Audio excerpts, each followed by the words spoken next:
The old man drew a derringer from his coat and pointed it at her face.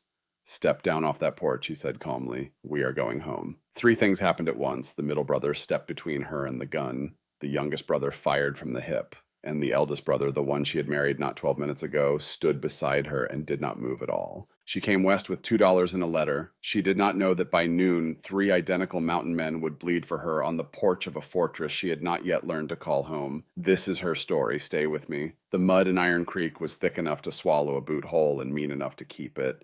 Eleanor Whitmore stood at the edge of the wooden platform of the train station, her $2 clutched so tightly in her gloved hand that the coins had grown warm against her palm.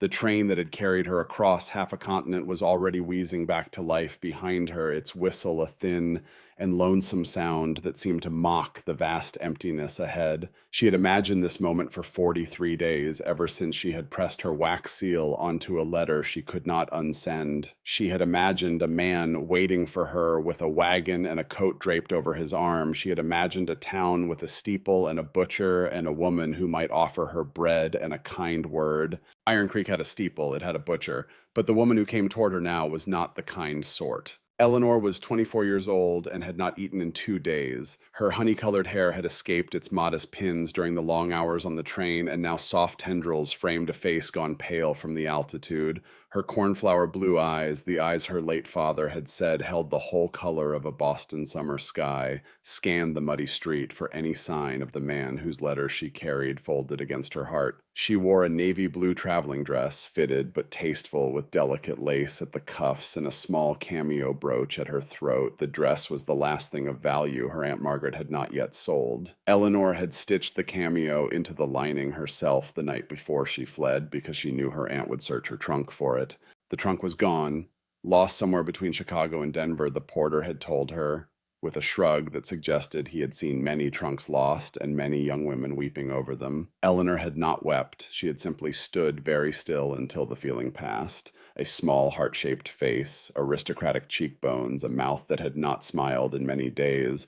The mountains rose around the town like the walls of a fortress, snow already crowning their highest peaks, though it was only the middle of October. Eleanor had read about the Rocky Mountains in a geography book at the Parlor Library in Boston. The book had used words like majestic and sublime. The book had not mentioned the way the wind here could cut through wool like a knife. The book had not mentioned the smell of coal smoke and horse manure and something wilder underneath, something that whispered of distances no civilized woman should have to cross. A handful of townspeople had gathered on the boardwalk. They were watching her. Eleanor recognized the kind of watching it was. She had been watched that way at her Aunt Margaret's parlor, too, the day Mr. Cornelius Pemberton had come to inspect her the way a buyer inspects a horse he intends to break. Before we go on, my friends, if you are new here, please take a moment to subscribe to the channel. I share new frontier stories every week, stories of love forged in hard country and lives rebuilt by the slow grace of time. And tell me in the comments below, where in the world are you listening from tonight? I read every one. Now back to the snow and the mud and the woman with $2.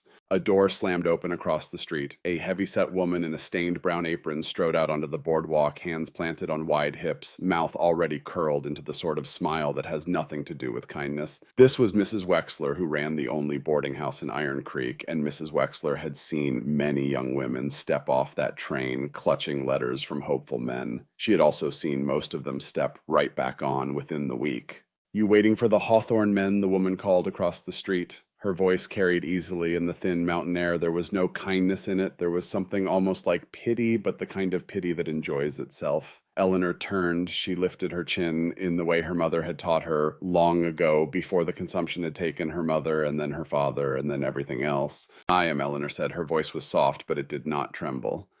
"I am Mrs. Eleanor Whitmore. My letter was answered by a Mr. S. Hawthorne. I was told he would meet me here." A few of the men on the boardwalk laughed. It was a low, ugly laugh the kind men make when they believe a woman cannot understand the joke. Mrs. Wexler crossed the street, her boots making wet, sucking sounds in the mud. She stopped a few feet from Eleanor and looked her up and down, taking in the dress, the cameo, the soft, pale hands that had clearly never split kindling. "Mrs. Whitmore," the woman said, drawing the name out like she was tasting something sour. "You are the third one this year." Eleanor felt her heart slow, then quicken. The third one. The third one, Mrs. Wexler repeated. The first one was a widow from St. Louis. She lasted 6 hours in the wagon, asked to be turned around before they reached the timber. The second was a girl from Pittsburgh. She made it to the cabin. She stayed 3 days. She came back down the mountain on her own 2 feet in a snowstorm, and she did not stop walking until she was on a train going east. Now here you are, Boston by the look of you, pretty as a painting, and you have not yet asked the right question. Eleanor's mouth had gone dry. She forced the words out. What is the right question? Mrs. Wexler smiled. The smile pulled at her face like a wound. The right question, child, is how many of them there are. The wind shifted. Somewhere up the street, a horse stamped and snorted. Eleanor felt the letter inside her bodice, warm against her skin where she had kept it for safekeeping. She had read the letter so many times she could see the lines of it behind her closed eyes. The letter had said, "We will be waiting for you at Iron Creek on the 15th of October. We She had thought it a slip of the pen, the way men of few words sometimes mistake their pronouns. She had told herself it was nothing. How many she heard herself say? 3, Mrs. Wexler said, and the word landed like a dropped stone. 3 brothers, triplets born on the same hour, the same day, and they looked so much alike that even their own mother could not tell them apart. God rest her soul. They came up out of the east after the war, built themselves a fortress on the high ridge 30 miles from any neighbor. They keep to themselves. They pay in hard coin. They speak when they have to and not before. And these last few years, child, they have been collecting children. Children, Eleanor whispered. 4 of them, Mrs. Wexler said. Picked up off the road, fished out of the gutter, taken in from God knows where. 4 orphans up there in that cabin, and 3 bearded mountain men, and not a woman among them since the eldest brother's wife died of the fever 8 years ago. Now you tell me, Mrs. Whitmore, did the letter mention the brothers? Did it mention the children? Eleanor could not feel her hands. She had imagined a man. One man. A widower, perhaps, with a small son who needed a mother. She had imagined teaching that son his letters by the fire, pouring her late father's coffee for a quiet husband at dawn. She had imagined a single hard life that was still a small life, a life she could fit her arms around. 3 brothers, 4 children. It did not, she said. The letter did not mention them. Of course it did not, Mrs. Wexler said. Mrs. Wexler's pity was warming now, becoming something almost protective in its cruelty. Listen to me, child. There is a coach back to Denver tomorrow morning. I will give you a bed tonight for 50 cents, and you can pay me when you reach your people. You go home. There is no shame in it. No woman in her right mind takes on 3 rough men and 4 wild children and a cabin 100 miles from a doctor. You go home. Eleanor did not have a home. Eleanor had $2 and a brooch sewn into a dress and an aunt in Boston who had already auctioned off her grandmother's china. Eleanor had a man named Cornelius Pemberton waiting for her in a brownstone on Beacon Hill, a man who had buried 3 wives, a man whose 3rd wife had been found at the bottom of the staircase with her neck broken, and the household staff suddenly enriched into silence. Eleanor had read of him in the back pages of the Boston papers before her Aunt Margaret had ever spoken his name. Eleanor had nowhere to go that was not worse than nowhere. Before she could answer Mrs. Wexler, the air changed. It was the way the townspeople went still that told her first. The laughter on the boardwalk died. A man with a cigar took it slowly out of his mouth. A boy who had been throwing a stick for a yellow dog put a hand on the dog's collar and pulled it close. Even the wind seemed to hold its breath. And then from the far end of the street came the sound of hooves. Not 1 set of hooves, not 2, 3 horses riding abreast, moving at the steady, measured pace of men who do not hurry because they have never once in their lives been afraid of being late.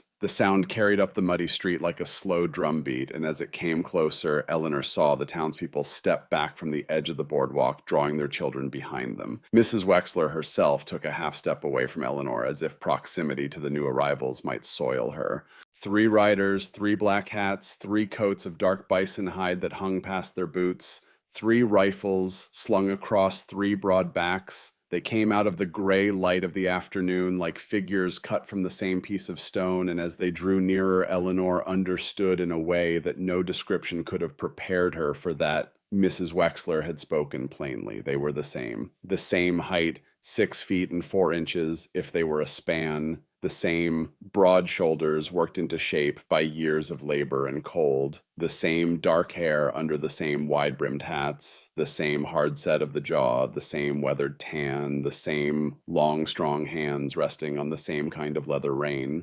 3 of them, identical, riding toward her like judgment. A 4th shape sat behind the rider on the right, a small shape bundled in a coat too large for her 2 skinny legs and wool stockings sticking out beneath, a child, a girl. Her hair, the little Eleanor could see of it, was the pale gold of dry grass. The riders pulled up in the middle of the street, perhaps 20 paces from where Eleanor stood. The horses stamped and blew steam into the cold air. The middle rider, the one closest to the boardwalk, swung down first, and his boots hit the mud with a soft, heavy sound that Eleanor felt in her chest. The other two dismounted at the same moment as though they shared a single mind and a single signal. Now, Eleanor could see the differences. They were small. They were the kind of differences only a careful watcher would notice.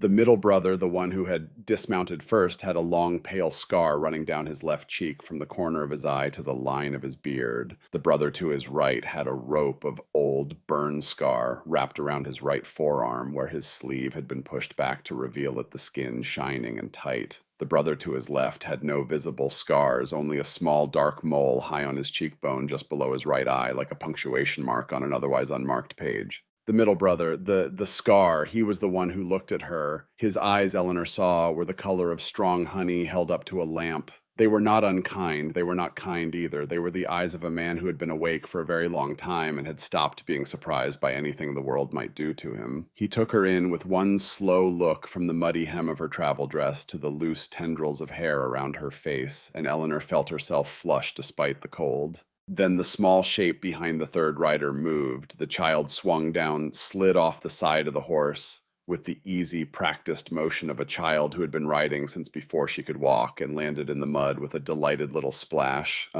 She was perhaps 7 years old. She had a heart-shaped face smudged with what might have been jam and what might have been dirt. She had two front teeth that were a touch too big for her smile, and two cornflower blue eyes that were, Eleanor noticed, with a small lurch in her chest, almost the same color as her own.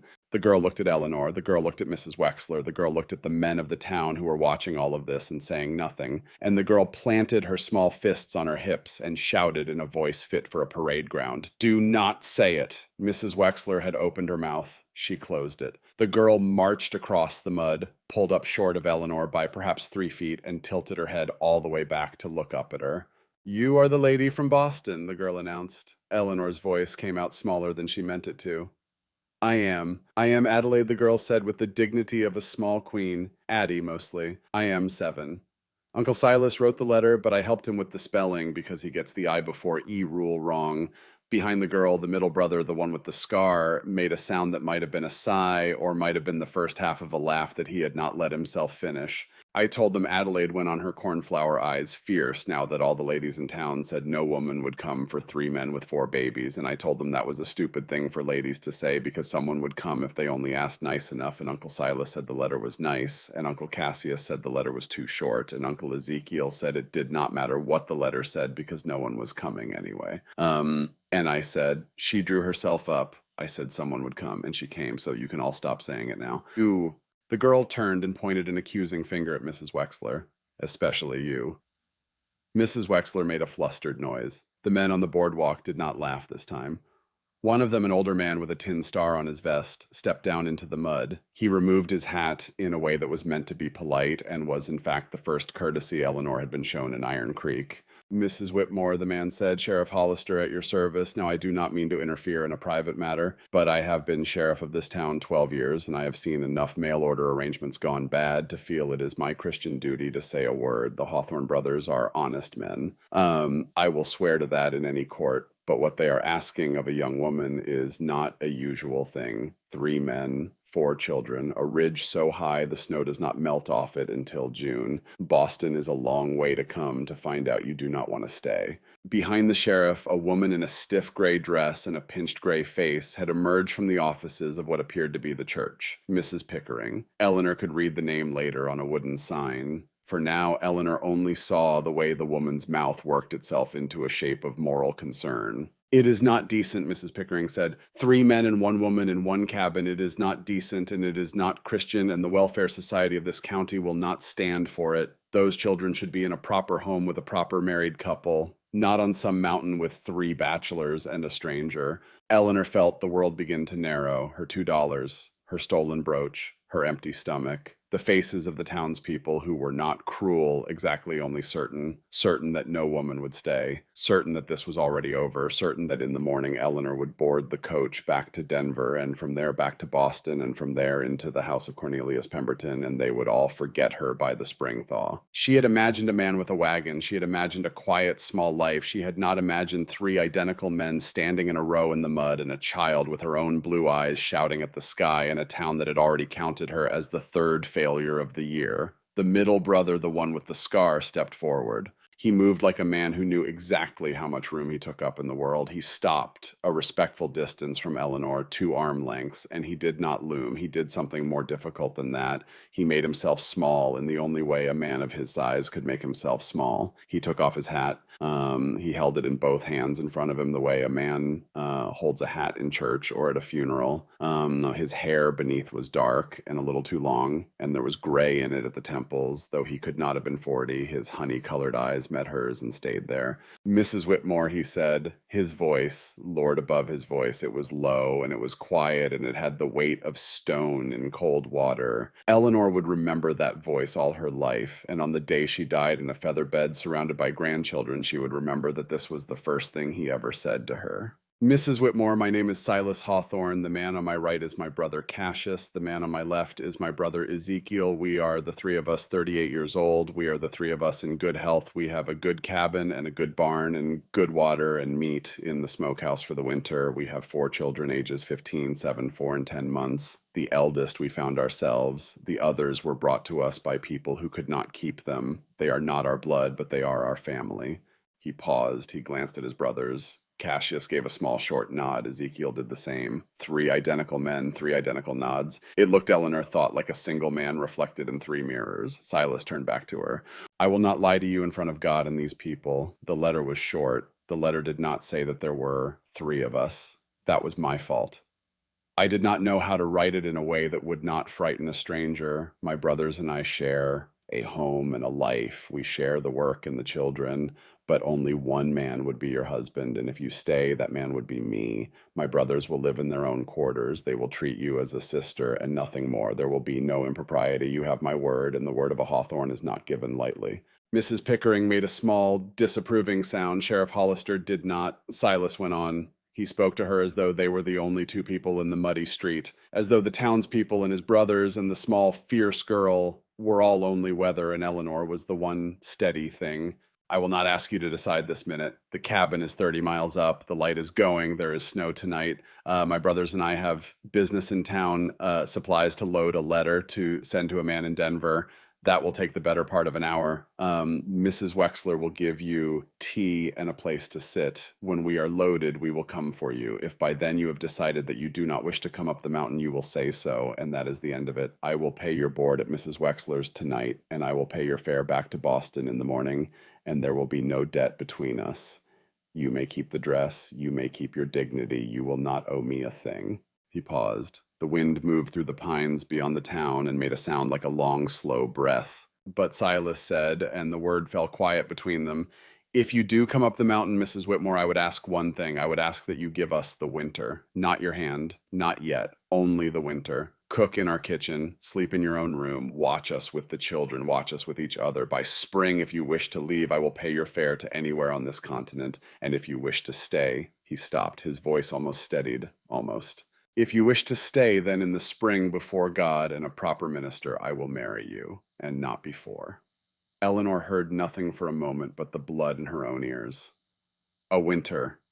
He was offering her a winter, a roof and a bed of her own, and time. He was offering her the one currency she had never been given in 24 years of being a daughter and a niece and a soon-to-be broodmare for a Boston widower. He was offering her time to choose. She looked at him. She looked at the scar that ran down his cheek, and at the honey-colored eyes that did not flinch from hers, and at the way his enormous calloused hand still cradled his hat, as though the hat were a small living thing he did not want to crush. Behind him, his brother Cassius shifted his weight. His mouth was a hard line. His amber eyes were watchful, the way a wolf's eyes are watchful when its pack is being approached. The burn scar on his forearm caught the gray light. Cassius, Eleanor understood, had not yet decided whether he liked her. Cassius would need convincing. Behind him, Ezekiel stood a little easier. His mouth was a little softer. The mole below his right eye moved as he gave her a small smile, the kind of smile a man gives a woman to say, I see that you are afraid, and I do not wish to make it worse. From inside his coat, he drew of all things a small harmonica. He did not play it. He only held it in his palm as if to say, we have music in our house, even up there, even in winter. And behind them, the small, fierce girl with the cornflower eyes had hold of the hem of Eleanor's traveling dress. She was tugging it, tugging hard. You are coming, the girl said, not as a question. Eleanor looked down at her. You are coming, Adelaide repeated, fierce as ever, because Uncle Silas does not cry in front of people. But he cried after the second lady left. I heard him. I was supposed to be asleep, but I was not asleep, and I heard him in the kitchen, so you have to come, even if it is only for the winter. Because if you go away on the morning coach, he will not cry where I can hear him this time, and I will not know, but I will know, do you see? And that is worse. Mrs. Wexler, behind Eleanor, drew in a sharp breath. Mrs. Pickering muttered something about the impertinence of children. Sheriff Hollister put his hat back on his head very slowly. And Silas Hawthorne did not look at his niece. He looked instead at his own boots in the mud, and his throat worked once, and his enormous shoulders rose and fell as if a great weight had just been laid on them, and as if he had decided to carry it without complaint. Eleanor had not wept on the train when her trunk was lost. She had not wept in the alley behind her Aunt Margaret's house when she counted the $2 in her purse and understood what they meant. She had not wept at the depot in Boston. She had not wept once since her father had died. She did not weep now. But something inside her gave way the way river ice gives way in March, all at once and with a sound like a long, slow tearing. She crouched down in the mud, ruining the hem of her dress, and she looked Adelaide in the eye. What is the youngest one called? She asked the girl. The baby. 10 months, your uncle said. Whitman, Adelaide said, we call him Whit. His mama died when he came out, and his daddy went off, and he is ours now. Uncle Cass holds him most. Uncle Cass is the one with the burn. He acts mean. He is not mean. He sings to Whit at night when he thinks no one can hear him.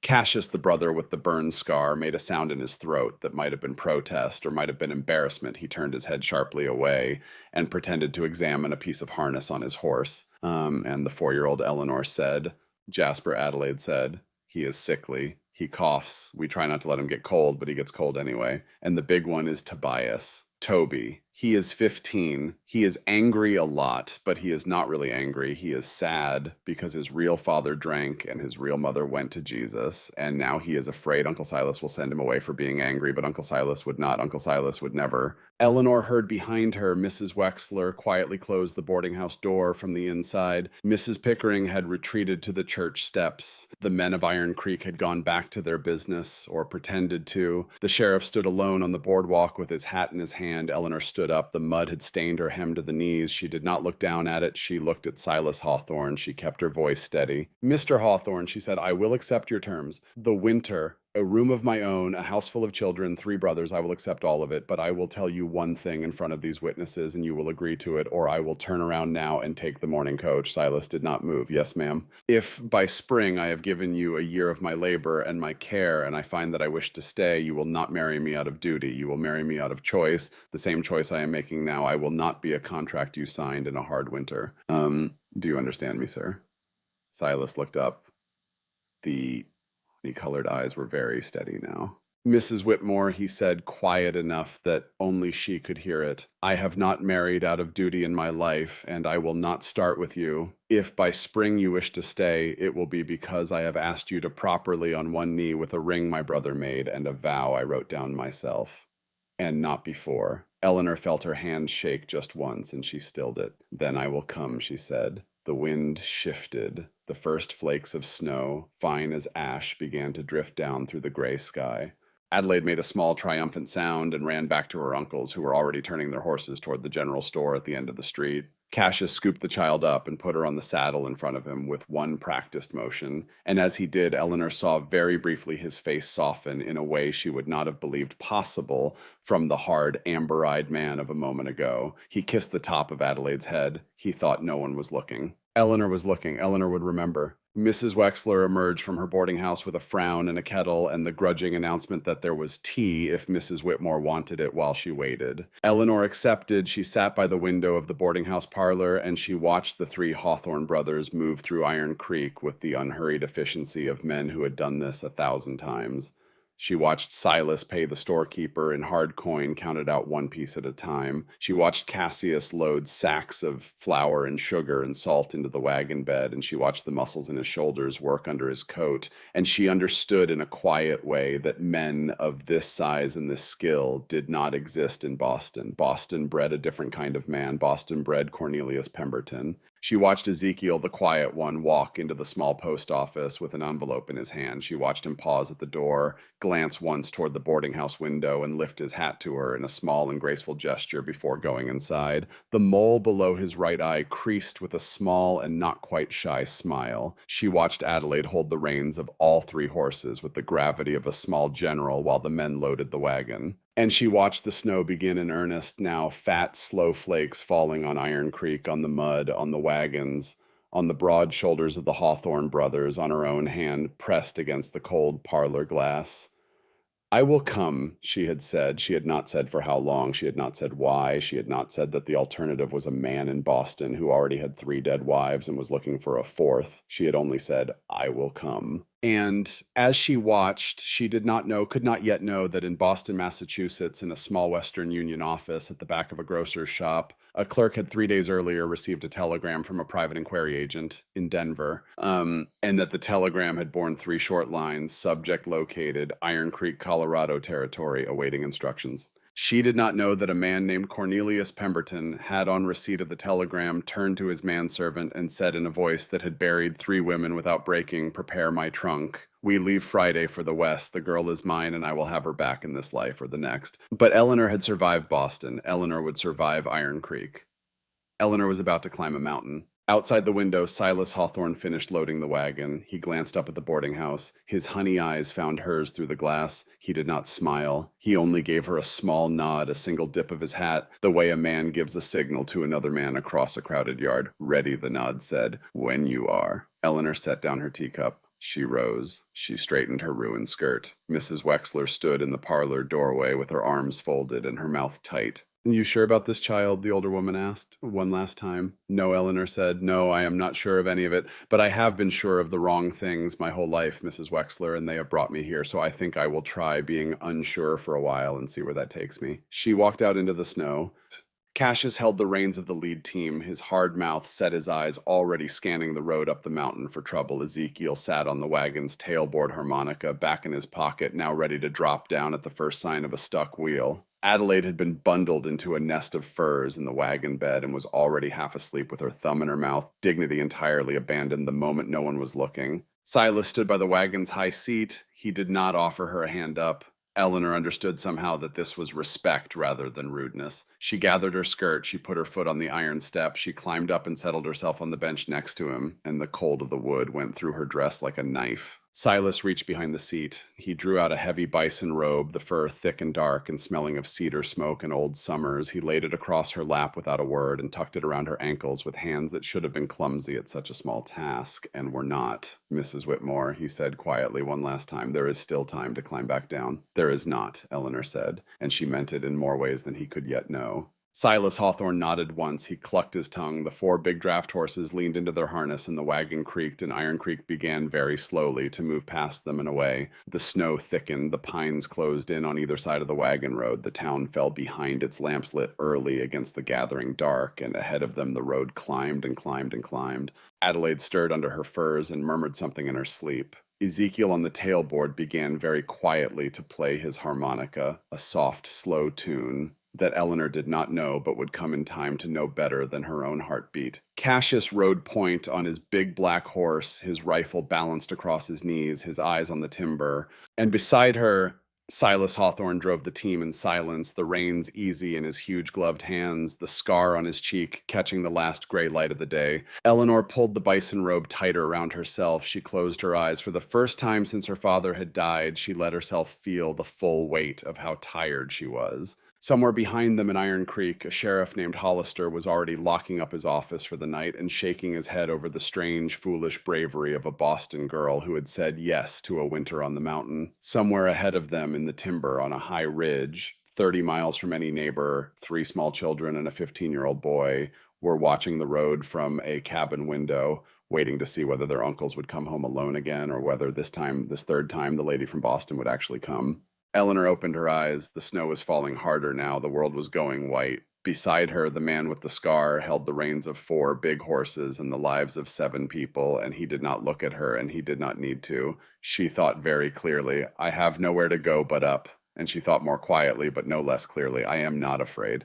That was the first lie she told on the mountain. It would not be the last, but it was the one that mattered because she said it to herself and she said it on purpose and she made it true by saying it. The wagon climbed, the pines closed behind them like a door, and Iron Creek, with all its mud and all its judgment and all its small, frightened decencies, dropped away below them into the dusk. What Eleanor Whitmore did not yet know was that the road she was on, the road climbing now into the timber and the snow and the failing light, was the only road she would ever travel again that mattered. Every road before this one had been the wrong one. Every road after this one would only lead her home. But she would have to earn the home first. And the earning of it, my friends, was about to begin. The road up the mountain was not a road. It was a memory of a road scratched into the side of the timber by men with axes and patience and a great deal of dynamite, and in places it disappeared entirely beneath drifts of snow that had not melted since the previous march. Eleanor Whitmore, who had spent the first hour of the climb pretending to be unafraid, and the second hour discovering that pretending and being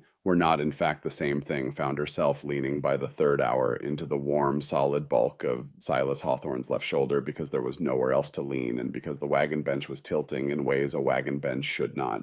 Silas did not move away. He did not look at her. He only adjusted his weight slightly on the bench so that her shoulder would rest more comfortably against his, and he kept his honey-colored eyes on the team and on the trail and on the slow gathering dark. The mountain doesn't care, ma'am, he said quietly, his first words in nearly an hour. But we do. You hold on. Eleanor held on. The wagon climbed, the pines climbed with its dark green walls that closed in and opened out and closed in again. Ezekiel had stopped playing the harmonica.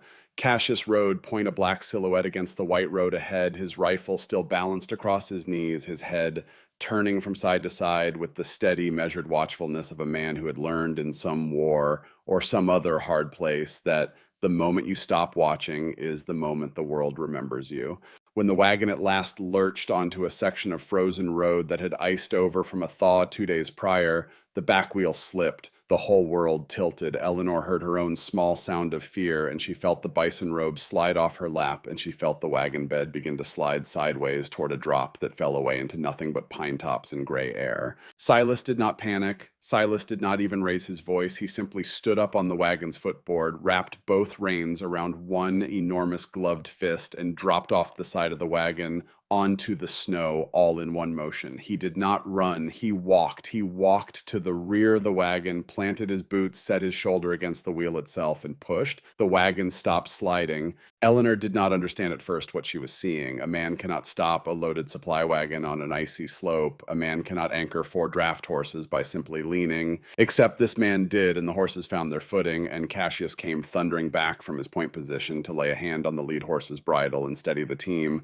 and Ezekiel slid down off the tailboard with the soft, confident motion of a man who had done this exact thing on this exact stretch of road many times. Walk on, Silas said to the team, walk on. And the horses walked. When the wagon was on safe ground again, Silas climbed back up onto the bench beside her. He was breathing a little harder. There was sweat on his temples despite the cold. He took the reins from where he had tied them and did not look at her, and when he spoke, his voice was conversational as if nothing at all had happened. The boy in the back, he said, Toby, he thinks he should have come down with us instead of stayed home with the little ones. I told him no. He's 15. He's got a 15-year-old's pride. He'll be sour about it for 2 days. You'll meet him sour. Don't take it personal. I won't, Eleanor said. Her voice was thin. I had a 15-year-old's pride once, Mr. Hawthorne. That's so. He glanced at her just once. What were you sour about? My mother dying, Eleanor said. Silas was quiet for a long moment. Toby sour about the same thing he said, just so you know. The wagon climbed, the light went out of the sky in stages the way a fire goes out, a banking down to embers and then to ash. By the time they reached the high meadow where the trail leveled out and the timber thinned, full dark had come and the snow had stopped and the moon, a thin, cold paring of white, hung above the eastern peaks. And there in the moonlight, Eleanor saw Hawthorne Ridge for the first time. It was not a cabin. The word cabin was insufficient. It was a fortress of squared timber, 2 stories at the main hall and 1 story at the wings, with a covered breezeway connecting 3 smaller dwellings to the central hall, with a barn and a forge and a smokehouse and a chicken coop and a root cellar set into the hillside behind. Smoke rose from 3 chimneys in slow gray columns. Lamplight spilled from a half-dozen windows in warm gold rectangles. Somewhere a dog began to bark and then stopped on a sharp word from inside. Eleanor stared. "You built this," she said. "We built this," Silas said. "The 3 of us. 11 summers. Cass laid the forge. Zeke set the breezeway. I split most of the timber. Toby helped on the last 2 summers. Children helped how they could, for who Eleanor asked." Silas glanced at her, and for the first time since Iron Creek, she saw something in his face that was not careful and was not Wade. It was bewildered almost, as if she had asked him a question whose answer he had never spoken aloud. "For a family," he said. "Mr. Hawthorne," Eleanor said softly, "you did not yet have a family when you started this. 11 summers ago, you were still grieving the one you lost." Silas drove on for a long moment in silence. "We built it anyway, ma'am," he said. "A man builds for the family he hopes for, not just the one he had." The wagon rolled into the yard, the cabin door flew open before they had even halted, and 3 small figures spilled out onto the porch, followed by a fourth and taller figure who hung back in the doorway with the deliberate slouch of a 15-year-old boy who has decided in advance that he is not going to be impressed by anything. The smallest figure was a boy of perhaps 4 in a long woolen nightshirt that came to his ankles, with a pale, narrow face and dark circles beneath his eyes, and a wet-sounding cough that made Eleanor's trained ear tighten with concern. Jasper. The middle figure was a tall, thin man holding what could only be the baby Whitman, the infant bundled and red-faced and asleep against the man's shoulder. Cassius. He had ridden ahead in the last quarter mile and was already on the porch. The third figure was Adelaide, who had somehow climbed down off the wagon and gotten inside before anyone was watching, and who now stood at the front of the porch with her hands on her hips and a look on her face that said, "See, I told you so." And in the doorway, Tobias Hawthorne. He was tall, already taller than a boy of 15, had a right to be lean in the way of boys who have grown faster than their mothers could feed them, with hair the color of dark oak and eyes the same hard amber as Cassius's. He stood with one shoulder against the door jamb and his arms folded across his chest, and he watched the wagon come in with a face that had been carefully, deliberately emptied of all expression. Silas drew up the team. He set the brake. He did not move to help Eleanor down. "You go on, ma'am," he said quietly. "I'll see to the horses." Eleanor climbed down by herself, holding her ruined skirt. Her boots sank into snow that came over her ankles. Cassius came down off the porch in 2 long strides, the baby still on his shoulder, and he did not offer her his free hand either. But he said in a voice like rough cloth folded carefully, "This way, ma'am. The step is icy." She followed him up onto the porch. Adelaide grabbed her hand the moment she was close enough. "This is Jasper," Adelaide announced, pulling Eleanor toward the smaller boy. "Jasper, this is Mrs. Whitmore. She came from Boston. Boston is where the harbor is. Uncle Zeke showed me on the map." Jasper looked up at Eleanor with enormous dark eyes. He did not speak. He coughed instead, a rattling wet sound that turned Eleanor's blood cold, the way only the daughter of a doctor's blood can go cold at such a sound. She did not let him see her go cold. She crouched her ruined skirt, forgotten, and she put her gloved hand very lightly against his cheek. "Hello, Jasper," she said. "I am very pleased to meet you. May I come inside with you? It is cold out here for a man in his nightshirt." Jasper considered her with great seriousness. Then he reached up and took her hand in his small hot one, and he led her through the door of Hawthorne Ridge as though he were the master of the house and she his honored guest. The 15-year-old boy in the doorway did not move out of her way. Eleanor stopped Jasper's small hand still in hers and looked up at Tobias Hawthorne. "Mr. Hawthorne," she said, and she gave him the same grave courtesy she would have given any grown man at her father's parlor in Boston. "I am Mrs. Eleanor Whitmore. I have come to spend the winter at your family's invitation. I will not pretend I am not nervous. I am very nervous. I would be much obliged if you would step aside and let me bring your brother in out of the cold." Toby blinked. Something in his careful, empty face cracked just at the corners. He had been prepared for many things. He had not been prepared to be addressed as Mr. Hawthorne. He stepped aside without a word.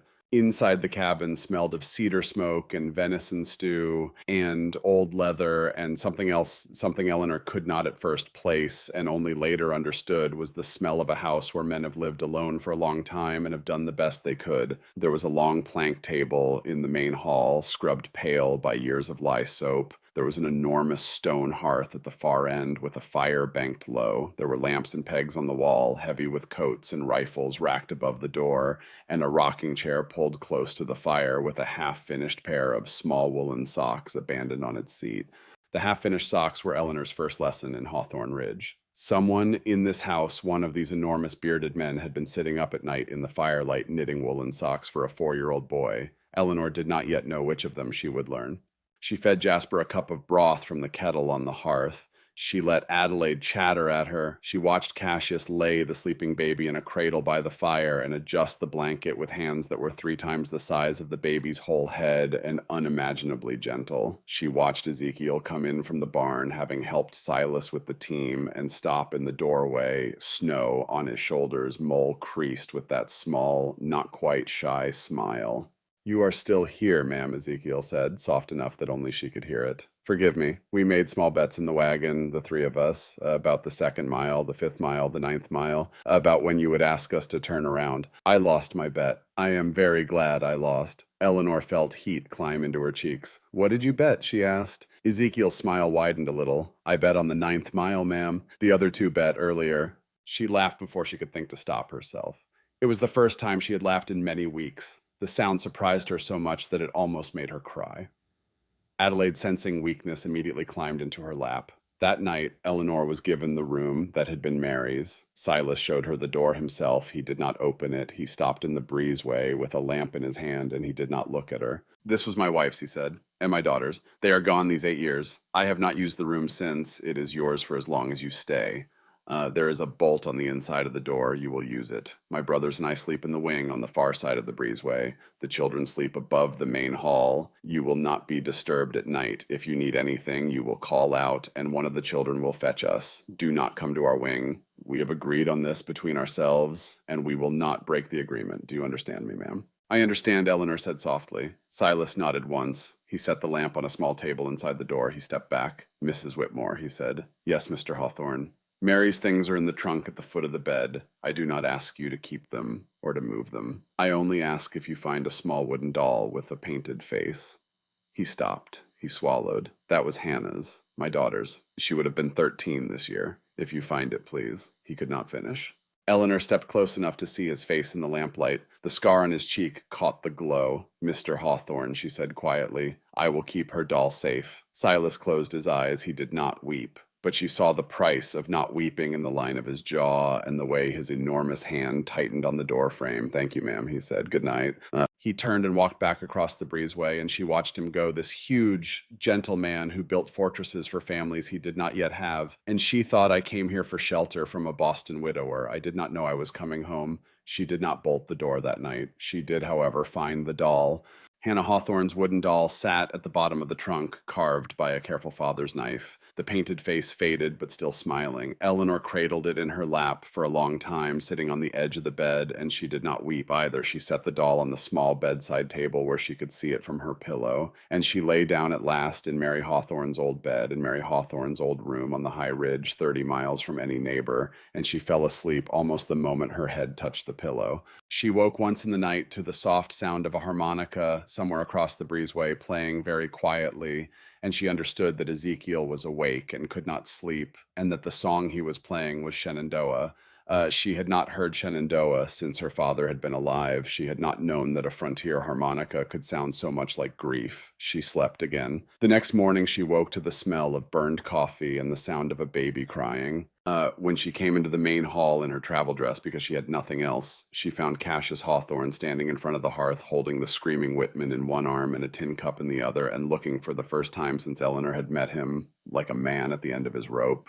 "He has not eaten," Cassius said the moment he saw her. "He will not take the goat's milk. He will not take the cow's milk. He is hungry. We have tried everything. The girl in the village last week said sometimes the milk needs warming with a little." He stopped. "With a little something."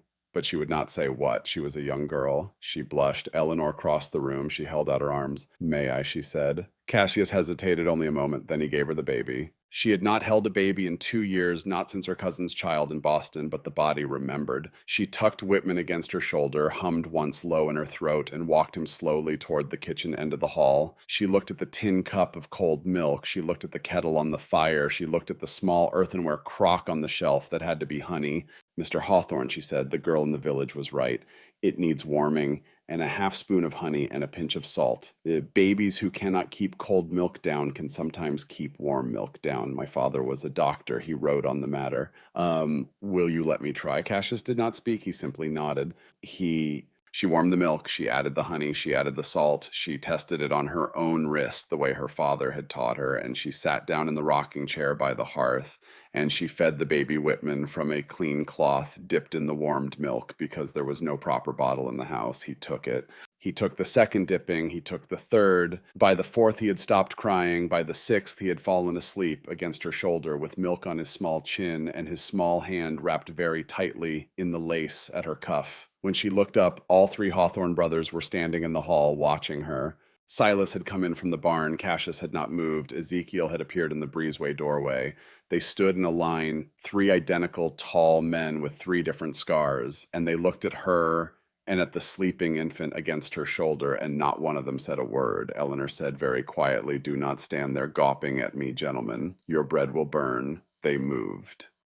That was Eleanor's first morning at Hawthorne Ridge. By that evening, she had also baked cornbread, mended a torn pocket on Jasper's nightshirt, brushed and braided Adelaide's hair into two neat plaits, rebuilt the kitchen fire so that it would draw properly, and taught Toby with great patience, and without once raising her voice, the correct way to pour boiling water onto coffee grounds so that the result was coffee and not the bitter black sludge the Hawthorne brothers had apparently been drinking for 11 years. The first night, Silas had said no obligation. By the end of the third day, every soul in that cabin understood that an obligation had begun anyway on its own without anyone's permission, the way a fire begins from a banked ember when no one is watching.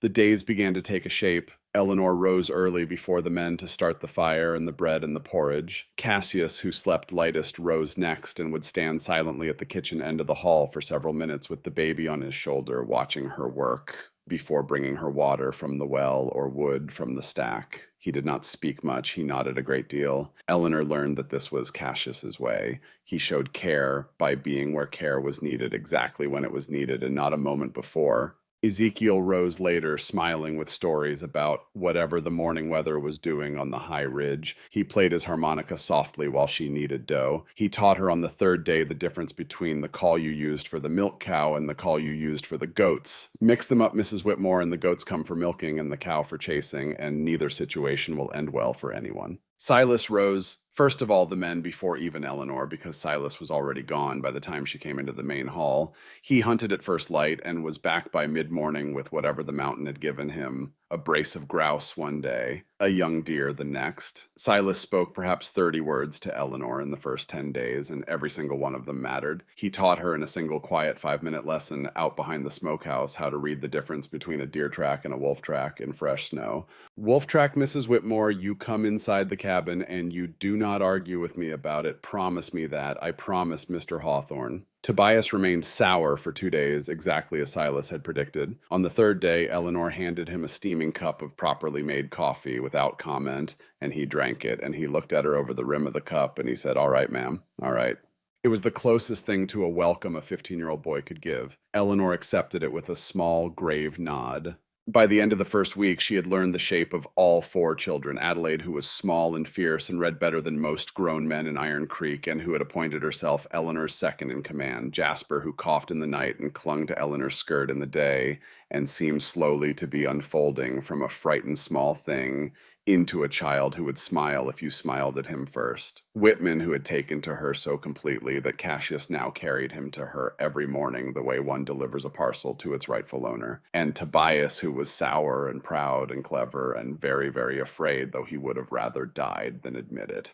Toby was afraid that she would leave. Eleanor saw it the day she caught him watching her from the barn door, and his face went hard and shuddered the moment her eyes met his, the way a boy's face goes hard when he has been caught hoping for something and does not want to be seen hoping. By the end of the second week, she had also learned the shape of the three brothers. Silas was the steady one, the decision maker, the one who had built this place out of grief and stubbornness and the refusal to die, and who carried the weight of all of it on shoulders that did not ever slump. He spoke little and watched everything. He had loved Mary and Hannah, and he loved them still, and he did not pretend otherwise.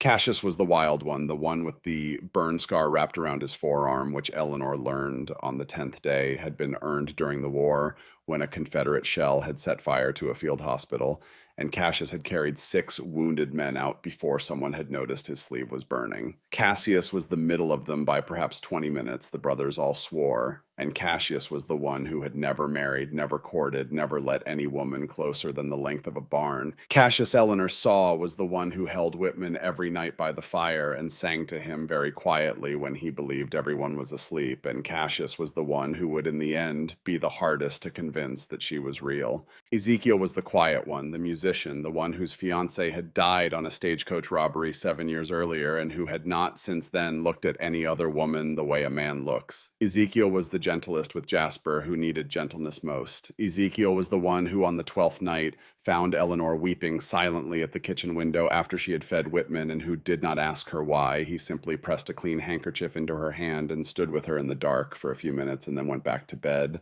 He had not asked her why. That was his gift. He had known. The first true crisis came on the 17th night. It came in the form of wolves. Eleanor had gone to bed early, exhausted from a long day of laundering. She woke to the sound of a cow bellowing in terror, a sound that came up from the barn and through the cold air and through the timbers of the cabin, and she was on her feet and into her wrapper before she had fully understood what she was hearing. In the main hall, Silas was already pulling on his boots. Cassius had a rifle. Ezekiel was lighting a second lantern. The children were spilling down the loft ladder in their nightclothes, eyes huge. "Stay inside," Silas said in a voice that did not raise itself and did not need to. "All of you. Mrs. Whitmore, you keep them in." He went out. Cassius and Ezekiel went out after him. Eleanor herded the children into the warmest corner of the hearth. Adelaide held Jasper.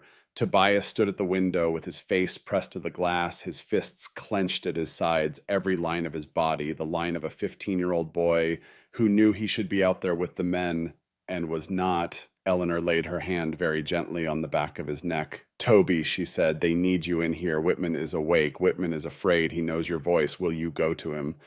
Toby did not move for a long moment. Then he turned and went to the cradle and picked up the baby. And he held him with the awkward, careful grip of a boy not used to holding babies, and his shoulders very slowly came down out of his ears. Outside a rifle fired, then another, then a man shouted. Eleanor could not tell which. Then there was a long, terrible silence. She remembered very clearly Silas's words about wolf tracks. "Come inside. Do not argue." She thought of Silas outside in the dark with a wolf at his throat. She turned and crossed the hall and took down the buffalo rifle that hung above the door. It was heavier than she had expected. She had read about loading it in her father's manual on rainy afternoons in Boston when she had been 13, and her father had laughed and said, "Child, you will never need to know this, but learn it anyway. Learn everything you can. The world is wider than a parlor." She had loved her father in that moment, as in every moment, and she had learned.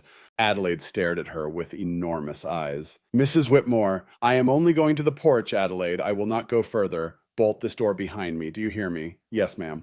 Eleanor stepped out onto the porch. The cold hit her like a blow. The night was very bright with moonlight on snow. In the yard between the cabin and the barn, she saw by that hard moonlight 4 moving shapes. 3 were men. 1 was not. The 4th shape was lean and long and gray, and it was crouched low over a black mound on the snow, and the black mound was Cassius Hawthorne, and Cassius Hawthorne was not moving. Eleanor did not think. She raised the buffalo rifle the way her father's manual had taught her. She set the butt deep into the hollow of her shoulder. She breathed in. She held it. She fired into the air just over the wolf's head because she could not risk Cassius, and she only needed the noise.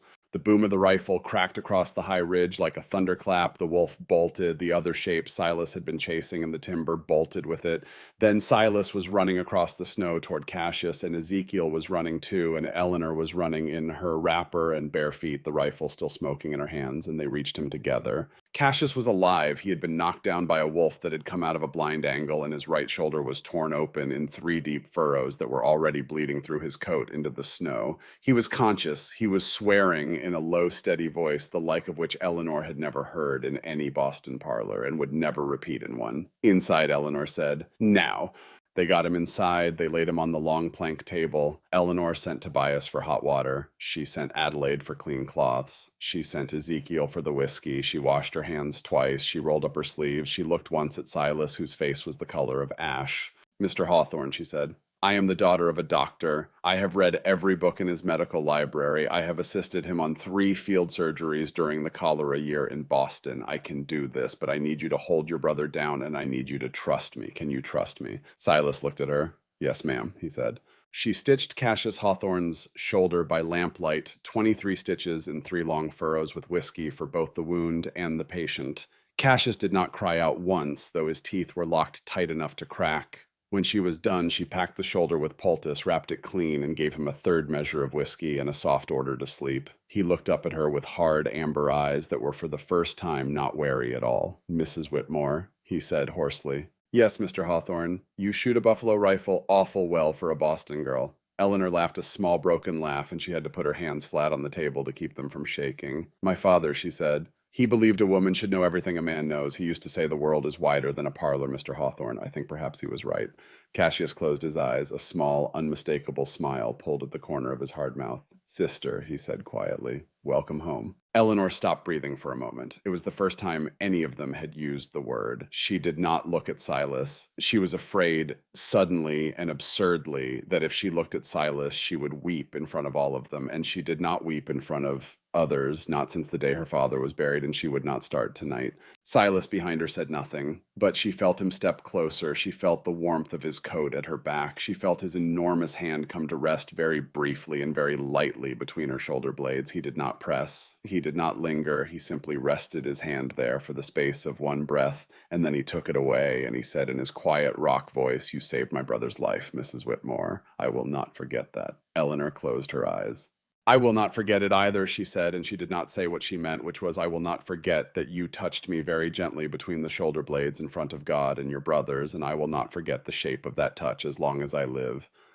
Outside, the wolves howled once more, far off in the timber, and were gone. Inside, Hawthorne Ridge banked its fire low and slept. The next morning, Eleanor woke before dawn, as always, and went to the kitchen end of the hall to start the fire and the bread. The hall was dark. The hearth was banked to embers. The children were still asleep in the loft above. She thought she was alone. She was not alone. Silas was sitting in the rocking chair by the hearth. He had not gone to bed. He had a tin cup of cold coffee in his hand that he had clearly not been drinking, and he was looking into the embers, and he did not look up when she came in. She did not speak. She built the fire back up. She put the kettle on. She set the dough she had laid the night before to its second rise. She moved around him as one moves around a sleeping animal with a careful courtesy. When the kettle began to sing, he finally raised his head. "Mrs. Whitmore," he said. "Mr. Hawthorne, I have been sitting here since you stitched my brother, I know," she said softly. "I have been thinking about what I said in Iron Creek. About the winter," she said, "about the spring." "Yes, ma'am."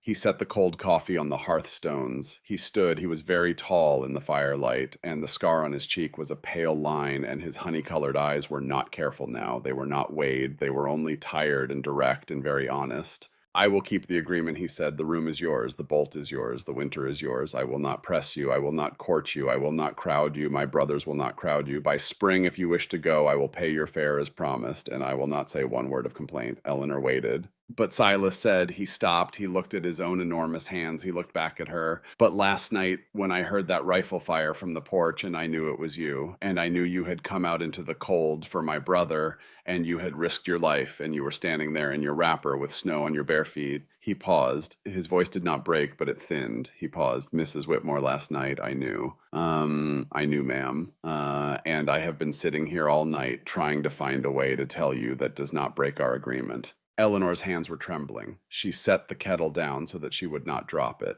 "Mr. Hawthorne," she said quietly, "what did you know?" Silas drew a long breath. I knew that I do not want you to leave in the spring, he said. That is what I knew. I will not press the point. I will keep my word. The winter is yours and the choice is yours. But I would be a liar before God if I did not say it once plainly where you could hear it. I do not want you to leave in the spring, ma'am. That is the truth of it. That is all I have to say.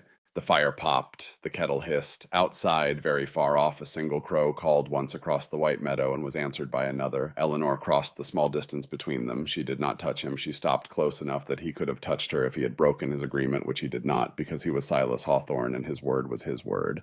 Mr. Hawthorne, she said, her voice was steady, I will tell you something in return. I will not tell you yet whether I am staying. That is the agreement, and I will keep it as you have kept it. But I will tell you this. Last night when I came into this hall with that rifle in my hands, I was not afraid. I have been afraid every day of my life since my father died. I was not afraid last night. Do you understand me? Silas looked at her. He understood her. I understand, ma'am, he said. Then we will let the winter pass, Eleanor said, and we will see what we see when the snow goes off. We will let the winter pass.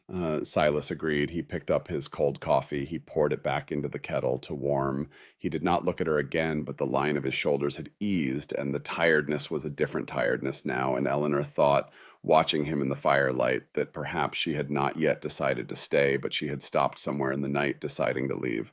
What she did not yet know, what neither of them yet knew, was that 3 days earlier, far below in Iron Creek, a stagecoach had pulled up in front of Mrs. Wexler's boarding house, and that a man named Cornelius Pemberton had stepped down out of it in a heavy black coat and a fur-lined hat, carrying a leather portfolio thick with sealed documents. He had been there 3 days now, drinking the sheriff's coffee, showing his documents, taking the measure of the county, and he was on this very morning asking the sheriff a single quiet question. Where Mr. Pemberton was asking in this town, can a man find a federal judge? Sheriff Hollister, who was 64 years old and had buried 2 wives and feared nothing on God's earth except injustice done to a young woman by an old rich man, looked at Cornelius Pemberton for a long moment, and he said, Mister, you'd best come inside out of the cold and sit with me a spell, because I think you are about to do something, and I think before you do it, you and I are going to have a conversation. Up on the ridge, Eleanor poured fresh hot coffee into Silas Hawthorne's tin cup. The winter was not in fact theirs to keep undisturbed, but for one more morning in a cabin that smelled of cedar smoke and rising bread and the iron tang of last night's whiskey on a healing wound, the winter was still theirs. And Eleanor Whitmore, who had come up the mountain with $2 in a brooch, and the conviction that she was making the last bad choice of a life full of bad choices, set the coffee in front of the man who had just told her he did not want her to leave, and she said very softly, Mr. Hawthorne, your brother will need broth before noon. I will see to it. Silas looked up at her. Yes, ma'am, he said.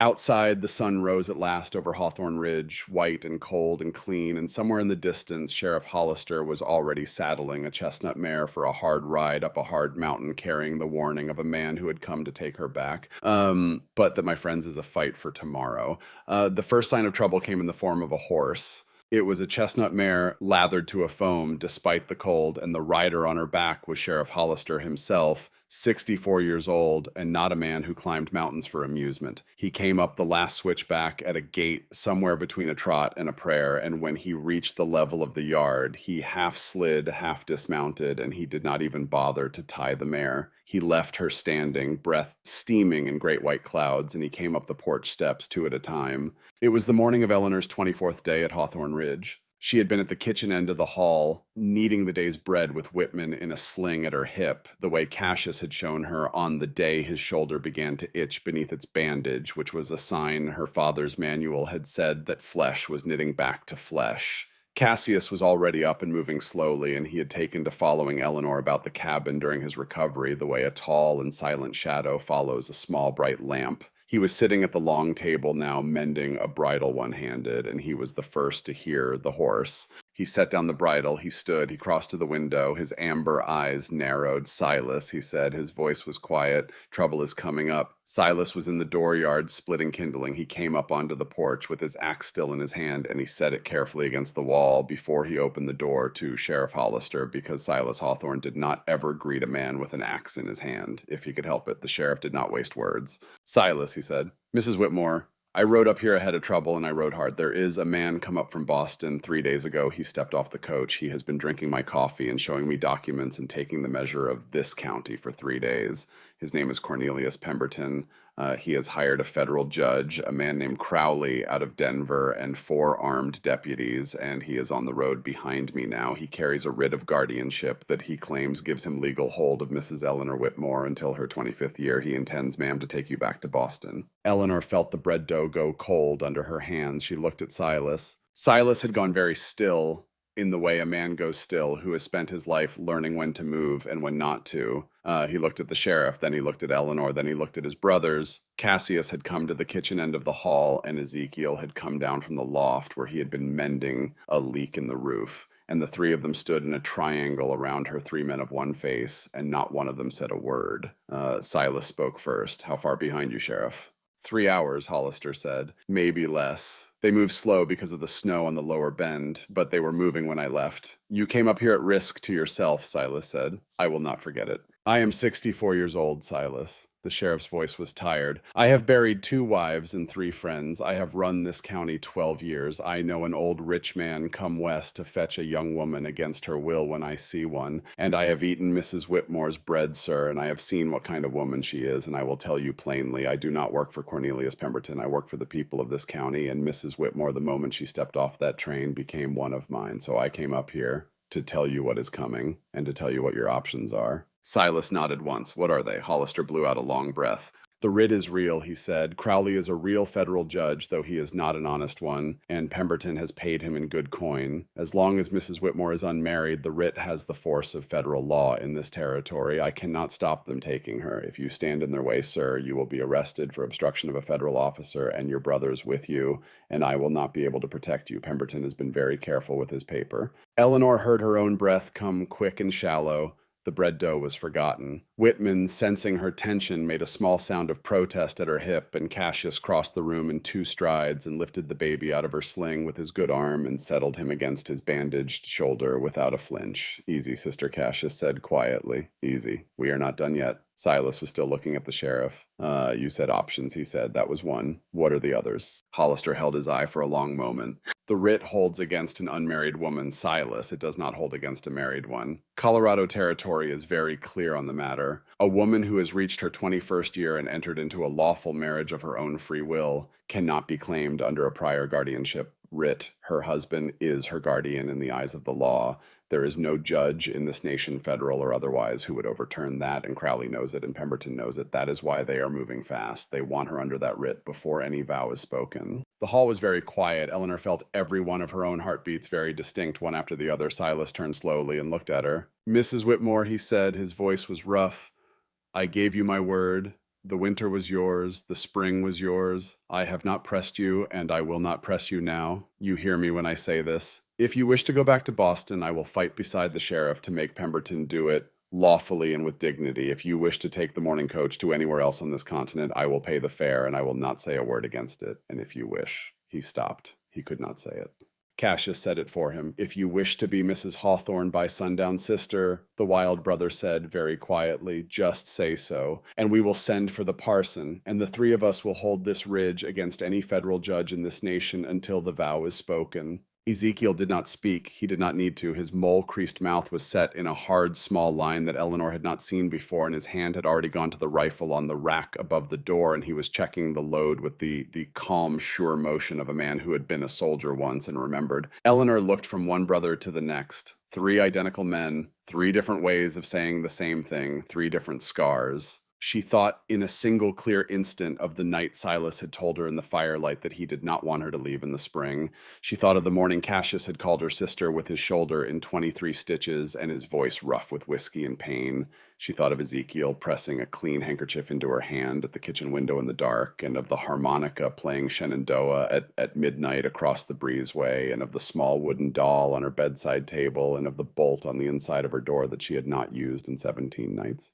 She thought of Cornelius Pemberton and of the 3rd wife he had buried, the one with the broken neck. She set her flour-dusted hands flat on the kitchen table to steady herself. Sheriff Hollister, she said. Her voice was clear. Will you stand witness? Hollister removed his hat. Mrs. Whitmore, he said gravely, it would be the honor of my life. She turned to Silas. Mr. Hawthorne. Yes, ma'am. You once told me that if I wished to stay in the spring, you would ask me properly, on one knee, with a ring your brother made and a vow you wrote down yourself. Silas swallowed. His honey-colored eyes did not leave hers. Yes, ma'am, I did say that. I am asking you, Sir Eleanor said quietly, to ask me a season early. The fire in the hearth popped once. Outside, far below, on the mountain road, an unseen stagecoach creaked nearer through the timber, and in the great hall of Hawthorne Ridge, in front of the sheriff and two brothers and a baby on a wounded man's shoulder, Silas Hawthorne walked across the kitchen to the woman from Boston with the flower on her hands, and he lowered himself very slowly onto one knee on the worn plank floor. He took from the inside pocket of his shirt, where it had been waiting against his heart for a length of time. Eleanor would never have the courage to ask about a small folded paper. He took from the same pocket a ring. It was not a fine ring. It was made of cold rolled iron, hammered thin, and twisted into a band, and set into the band was a single small piece of mountain turquoise, the color of a high lake at dawn. Cassius had made it. Cassius made it 3 days after she stitched his shoulder, working in his forge in the long hours of the night when he could not sleep. He had not told Silas. Silas had not asked. Cassius had simply pressed it into Silas's palm one morning at breakfast with a single nod, and Silas had carried it against his heart ever since, waiting for spring. Spring had come early, Mrs. Whitmore Silas said. His voice was the voice of a man who had built fortresses out of grief and had not until this morning known what he was building them for. I am not a man of fine words. My brother Ezekiel writes prettier. My brother Cassius shouts louder. I am the one in the middle, ma'am, and I have always been quiet, and I have always been slow, and I have always been a little late to the things that mattered. I was late to my Mary. I was late to my Hannah. I have spent 8 years being late to everything that ever mattered to me. He drew a breath. He unfolded the paper. But I was not late to you, ma'am. I was not late. I was waiting. I did not know I was waiting until you stepped off that train at Iron Creek with $2 in your hand and your hem in the mud and your chin up like a little flag of a country I had never heard of and have wanted ever since to be a citizen of. Eleanor's eyes were wet. She did not move. I will read this once, Silas said, and then I will burn it, because a man should not need a paper to remember his own vow. He read, I, Silas Hawthorne, take you, Eleanor Whitmore, before God and before these witnesses. I take your hand and your name and your future, and I take with you. He paused.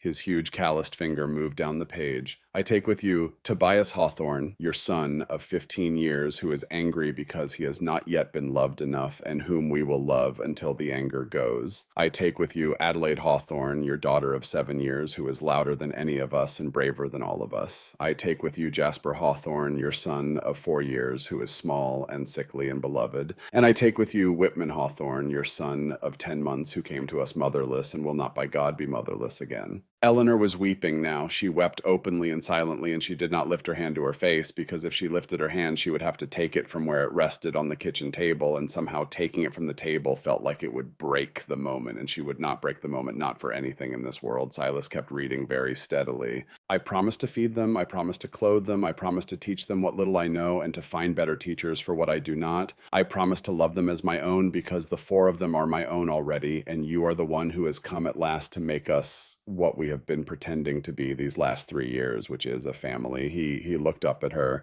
I told you in Iron Creek that I wanted all of you. I said it in front of half the town. I meant it then, and I mean it now. I want all of you, Eleanor Whitmore.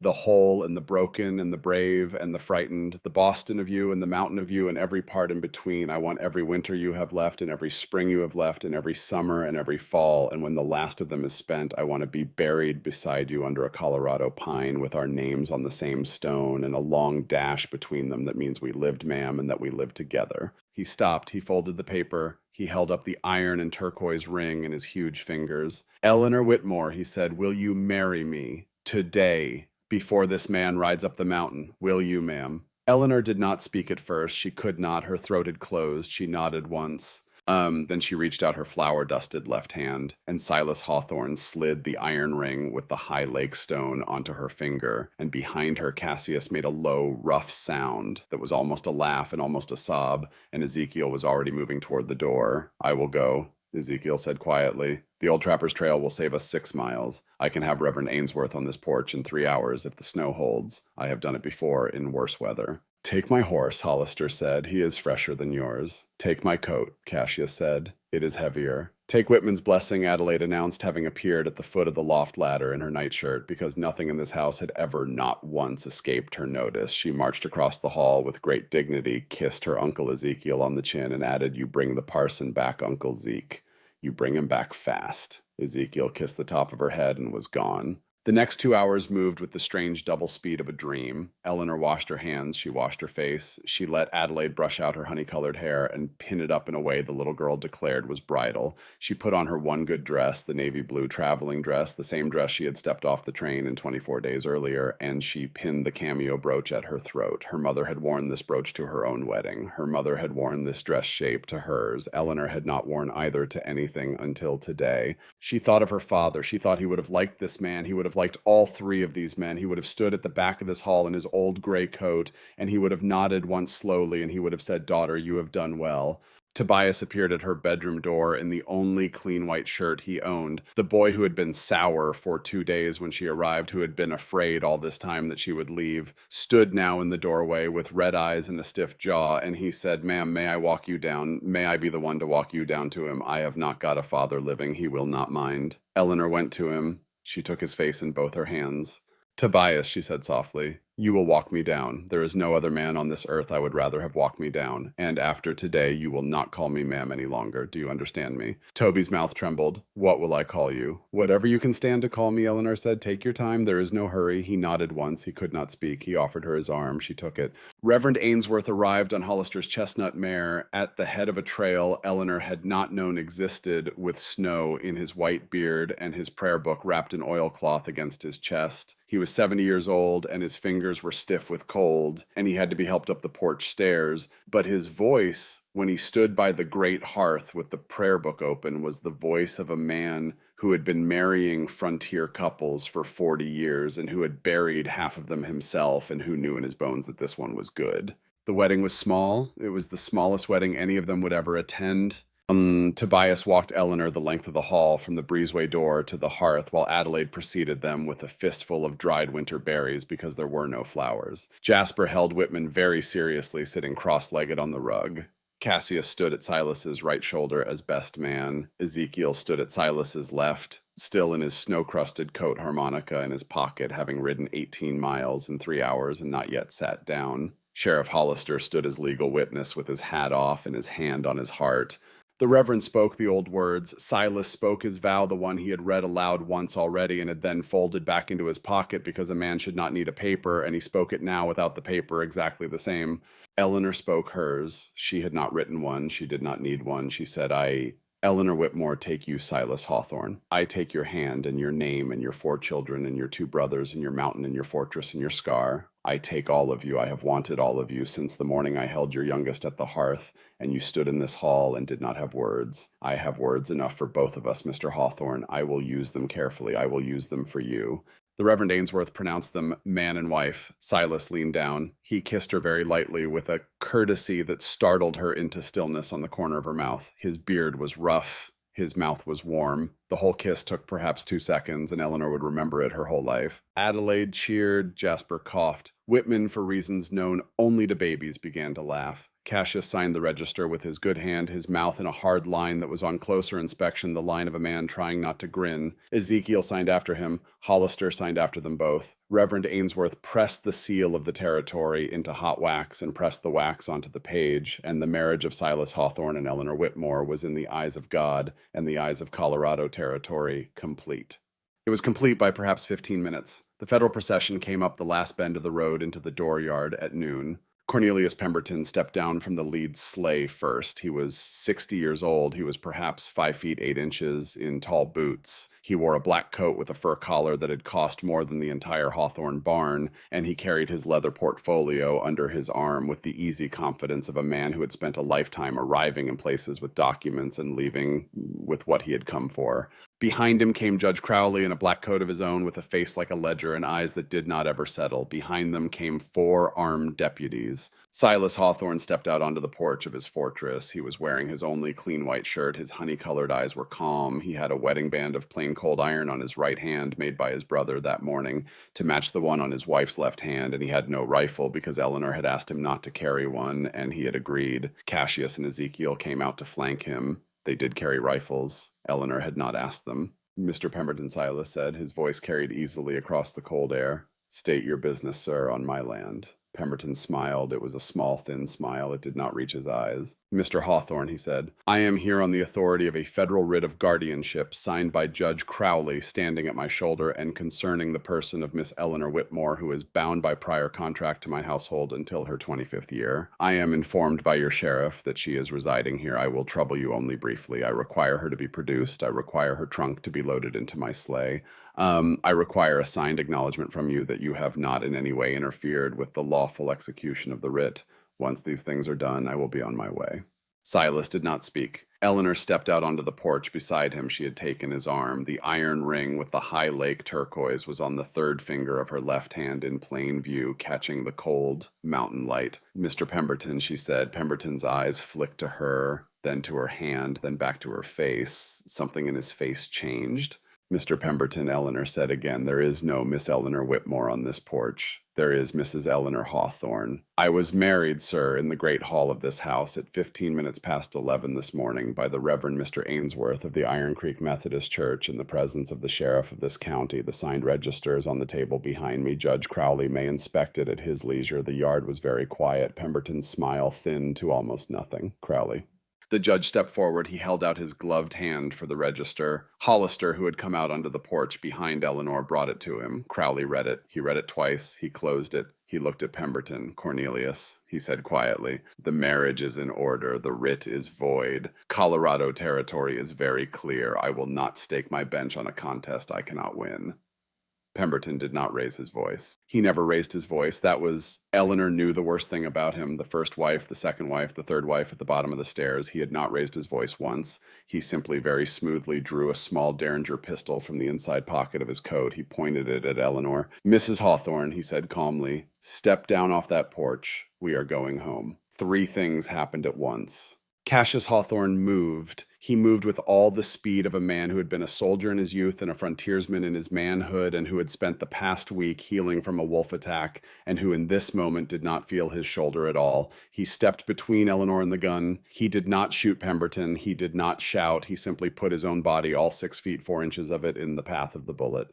Ezekiel Hawthorne fired once, cleanly, from the hip. A trick shot he had learned in the war, which Eleanor would later discover had been called the sharpshooter's apology because it said sorry and meant it. The bullet took Pemberton through the back of his right hand and the Derringer flew into the snow. And Silas Hawthorne did not move at all. He stood beside his wife on the porch of the house he had built, and he watched his brother step into a bullet for her, and he watched his other brother end the bullet's flight before it ever reached its target, and he thought very clearly, my brothers are with me. Pemberton screamed. It was a small, thin, breathless scream. Not the scream of a strong man, the scream of a man who had never in 60 years been on the receiving end of consequence. Crowley closed his eyes. Judge Hollister said very quietly, I would like to formally request your assistance, sir, as a federal judge, in the matter of charging Mr. Cornelius Pemberton with attempted murder of a citizen of this territory before 3 witnesses, including yourself. Crowley opened his eyes. He looked at Pemberton on his knees in the bloody snow, cradling his ruined hand. He looked at Eleanor on the porch with the iron ring on her hand. He looked at the 4 deputies who were standing very still because none of them were paid enough to fire a rifle on a sitting federal judge's order at a man who had just shot at a married woman in front of said judge. Sheriff Crowley said tiredly, I will assist you, sir. With pleasure, please convey the prisoner to your jail. I will drop the charges myself this evening at Mrs. Wexler's. I find I no longer require Mr. Pemberton's retainer. The deputies put Pemberton in irons. It was over in 12 minutes from start to finish. Eleanor sat down very abruptly on the porch step. Cassius, his shoulder reopened beneath his bandage from the sudden movement, sat down next to her. Silas crouched on her other side. Ezekiel laid his rifle very gently against the porch rail and sat on the step below them. 3 brothers, 1 bride, a porch, a great deal of blood and a great deal of cold and a great deal of noise dying away into the high air of a Colorado morning. Silas put his hand over Eleanor's. Mrs. Hawthorne, he said quietly. Mr. Hawthorne, she said, you held up real good, ma'am. I am going to faint in about 8 seconds, Eleanor said pleasantly, but I wanted to thank you first. Cassius laughed. It came out of him in a single cracked sound, and once it was out, he could not stop. He laughed until his shoulder hurt enough to make him stop, and then he leaned his head back against the porch post and closed his eyes, and he said hoarsely, "Sister, I am glad you did not faint before the I do, so am I," Eleanor said, and then she did in fact faint very gracefully into Silas Hawthorne's enormous arms. He carried her inside. He laid her on the long plank table where she had stitched his brother's shoulder. Adelaide brought a cool cloth. Jasper brought his own small woolen blanket because he had decided on the spot that this was what a small boy did for his mother when she fainted. Whitman patted her face with one starfish hand and said something that sounded almost like Ma. Eleanor opened her eyes. She looked up at the rough beam ceiling of Hawthorne Ridge. She felt the iron ring on her finger. She felt a small starfish hand on her cheek and a damp cloth on her forehead and the warm, hard hands of Silas Hawthorne folded around hers. She thought very clearly, "I'm married." She thought more clearly still, "I am home." But there was even now one small thing she did not know. She did not know that far down the trail, perhaps a quarter mile below the bend where Pemberton's sleighs had come up, a 15-year-old boy with hair the color of dark oak had slipped out of the back of the cabin 20 minutes after his mother had said her vow. He had taken a horse. He had not told anyone. He had heard that very morning while saddling for his uncle's hurried errand, the sheriff speak of the federal procession coming up the trail behind him. He had decided with all the wounded and stubborn pride of a boy who had been afraid of being sent away his whole short life that he was going to do something. He was not going to be the boy in the loft this time. He was going to be the man in the saddle. Tobias Hawthorne had ridden down the mountain with his uncle's other rifle across his knees. He had meant to lay an ambush at the lower bend. He had not told anyone because he knew they would have stopped him. He had, in his 15-year-old wisdom, thought that he would surprise the deputies and slow them down and that this would help.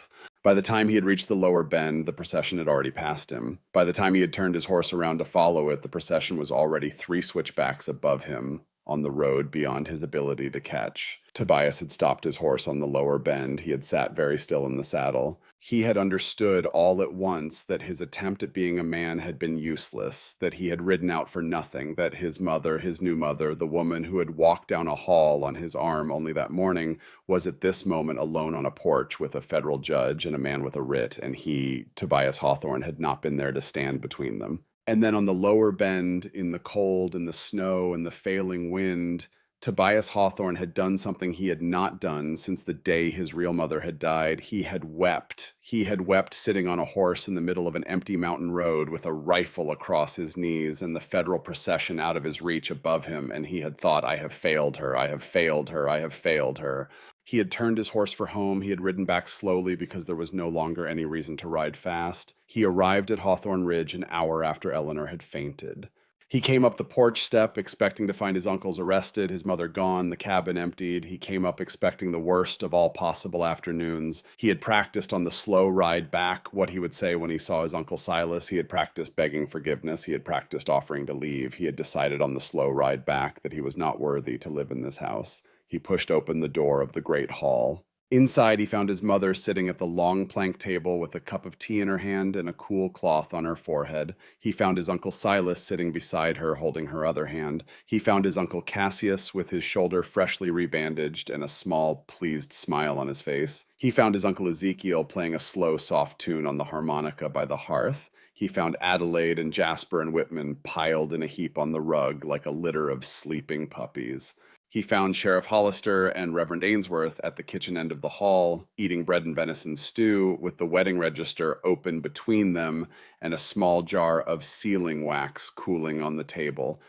He found, in short, a wedding that had already happened and a siege that had already ended and a family that had already chosen its new shape, all in the time it had taken him to ride down the mountain and back on his foolish errand. He stood in the doorway. He could not move. Eleanor saw him. She set down her tea. "Tobias," she said quietly, "come here, son." He could not move. She stood up from the table. She crossed the hall in the navy blue dress that had been her mother's idea of a wedding dress, and she stopped in front of her tall, stiff, frightened 15-year-old boy, and she took his face in both her hands the way she had earlier that morning. "Toby," she said, "you went after them." "I went," he said. "I tried. I was too late. I am sorry, ma'am, I am sorry." "You went," she said again. That is what I will remember, Tobias Hawthorne, not whether you arrived on time, that you went. He broke. He was a 15-year-old boy, and he had been brave and useless, and he had ridden through the cold for nothing, and he broke against her shoulder the way only a boy his age can break all at once and without apology.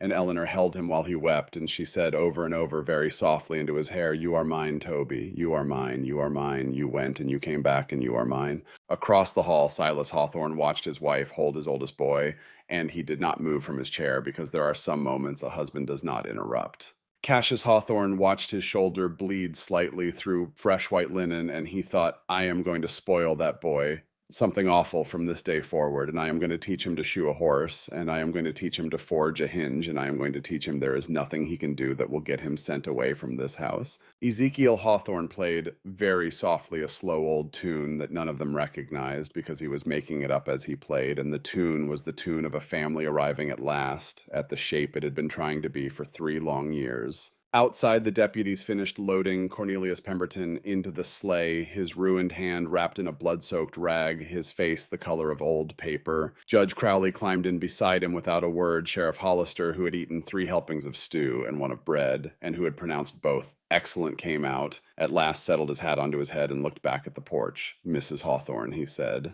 Eleanor, still holding her oldest boy, looked up. "Sheriff." "Welcome to the territory, ma'am." "Thank you, Sheriff," Eleanor said. I think I will stay." Hollister tipped his hat. He mounted his chestnut mare. He led the procession down off the ridge with Pemberton and Irons in the second sleigh, and he did not look back. Eleanor, in the doorway of the great hall, the iron ring catching the late afternoon light, watched the federal sleighs disappear around the lower bend. That night, the door of the small bedroom that had been Mary's closed softly behind Silas and Eleanor Hawthorne. The lamp burned low for a little while, and then it burned lower, and at last it was put out. The fire on the great hearth in the main hall burned itself down to embers. Cassius slept in the rocking chair with Whitman against his shoulder because Whitman had decided on the day of his mother's wedding that he would not be put down. Ezekiel slept on the rug in front of the fire, harmonica still in his pocket. The children slept in the loft, 4 small breathing shapes under heavy quilts. And outside, across the high white meadow, the Colorado night closed over Hawthorne Ridge like a hand closing around a candle flame to keep it from going out. When morning came, everything had changed between Silas and Eleanor Hawthorne, and nothing at all. The first thaw came 6 weeks later. It came on a morning in late March with the smell of running water in the air and the first black branches of the high pines showing through where the wind had stripped the snow. Eleanor went to the porch in her wrapper and stood barefoot on the warm wood, and she breathed in and she smelled for the first time what spring smelled like on a Colorado mountain. It smelled of pine resin and snow melt and earth that had been waiting a long time to wake up. She put both her hands flat on her belly. She had known for 2 weeks. She had not yet told anyone. Behind her, the door opened. Silas stepped out onto the porch with a cup of coffee in each hand. He did not say anything. He did not need to. He looked at his wife in her wrapper with her hands on her belly, and then he looked at her face, and then he set both cups of coffee very carefully on the porch rail, and he came and put his arms around her from behind, and he laid one enormous hand over both of hers, and he laid his face against the side of her hair. "How long?" he said very quietly. 2 weeks, she said. "Maybe 3. Are you sure?" "I am sure." Silas did not speak for a long time. Eleanor," he said at last. "Yes, I am afraid." "I know," she said. "I am afraid too." "We will be afraid together," he said. "We will," she agreed. She did not have to ask him what he was afraid of. She knew. She had not forgotten Mary. She had not forgotten Hannah. She had not forgotten the 8 years of silence in this house. She had not forgotten the doll on the bedside table. But she had also not forgotten her own mother, who had died bringing Eleanor's brother into the world. She had not forgotten the way her father in his last years had spoken of a woman's body in childbirth as a country no man has ever truly visited. She had not forgotten that she was the daughter of a doctor and that she had read every page of his medical library and that she knew better than most women on the frontier what could go wrong and what could go right and how to tell the difference. She turned in her husband's arms, she put her hands on his face, she kissed him very lightly on the mouth, and she said, "Silas Hawthorne, I am not Mary, and this is not 1871, and we will get through this together. Do you understand me?" "Yes, ma'am," he said. He was crying very quietly, and he did not bother to hide it. "Yes, ma'am, I understand."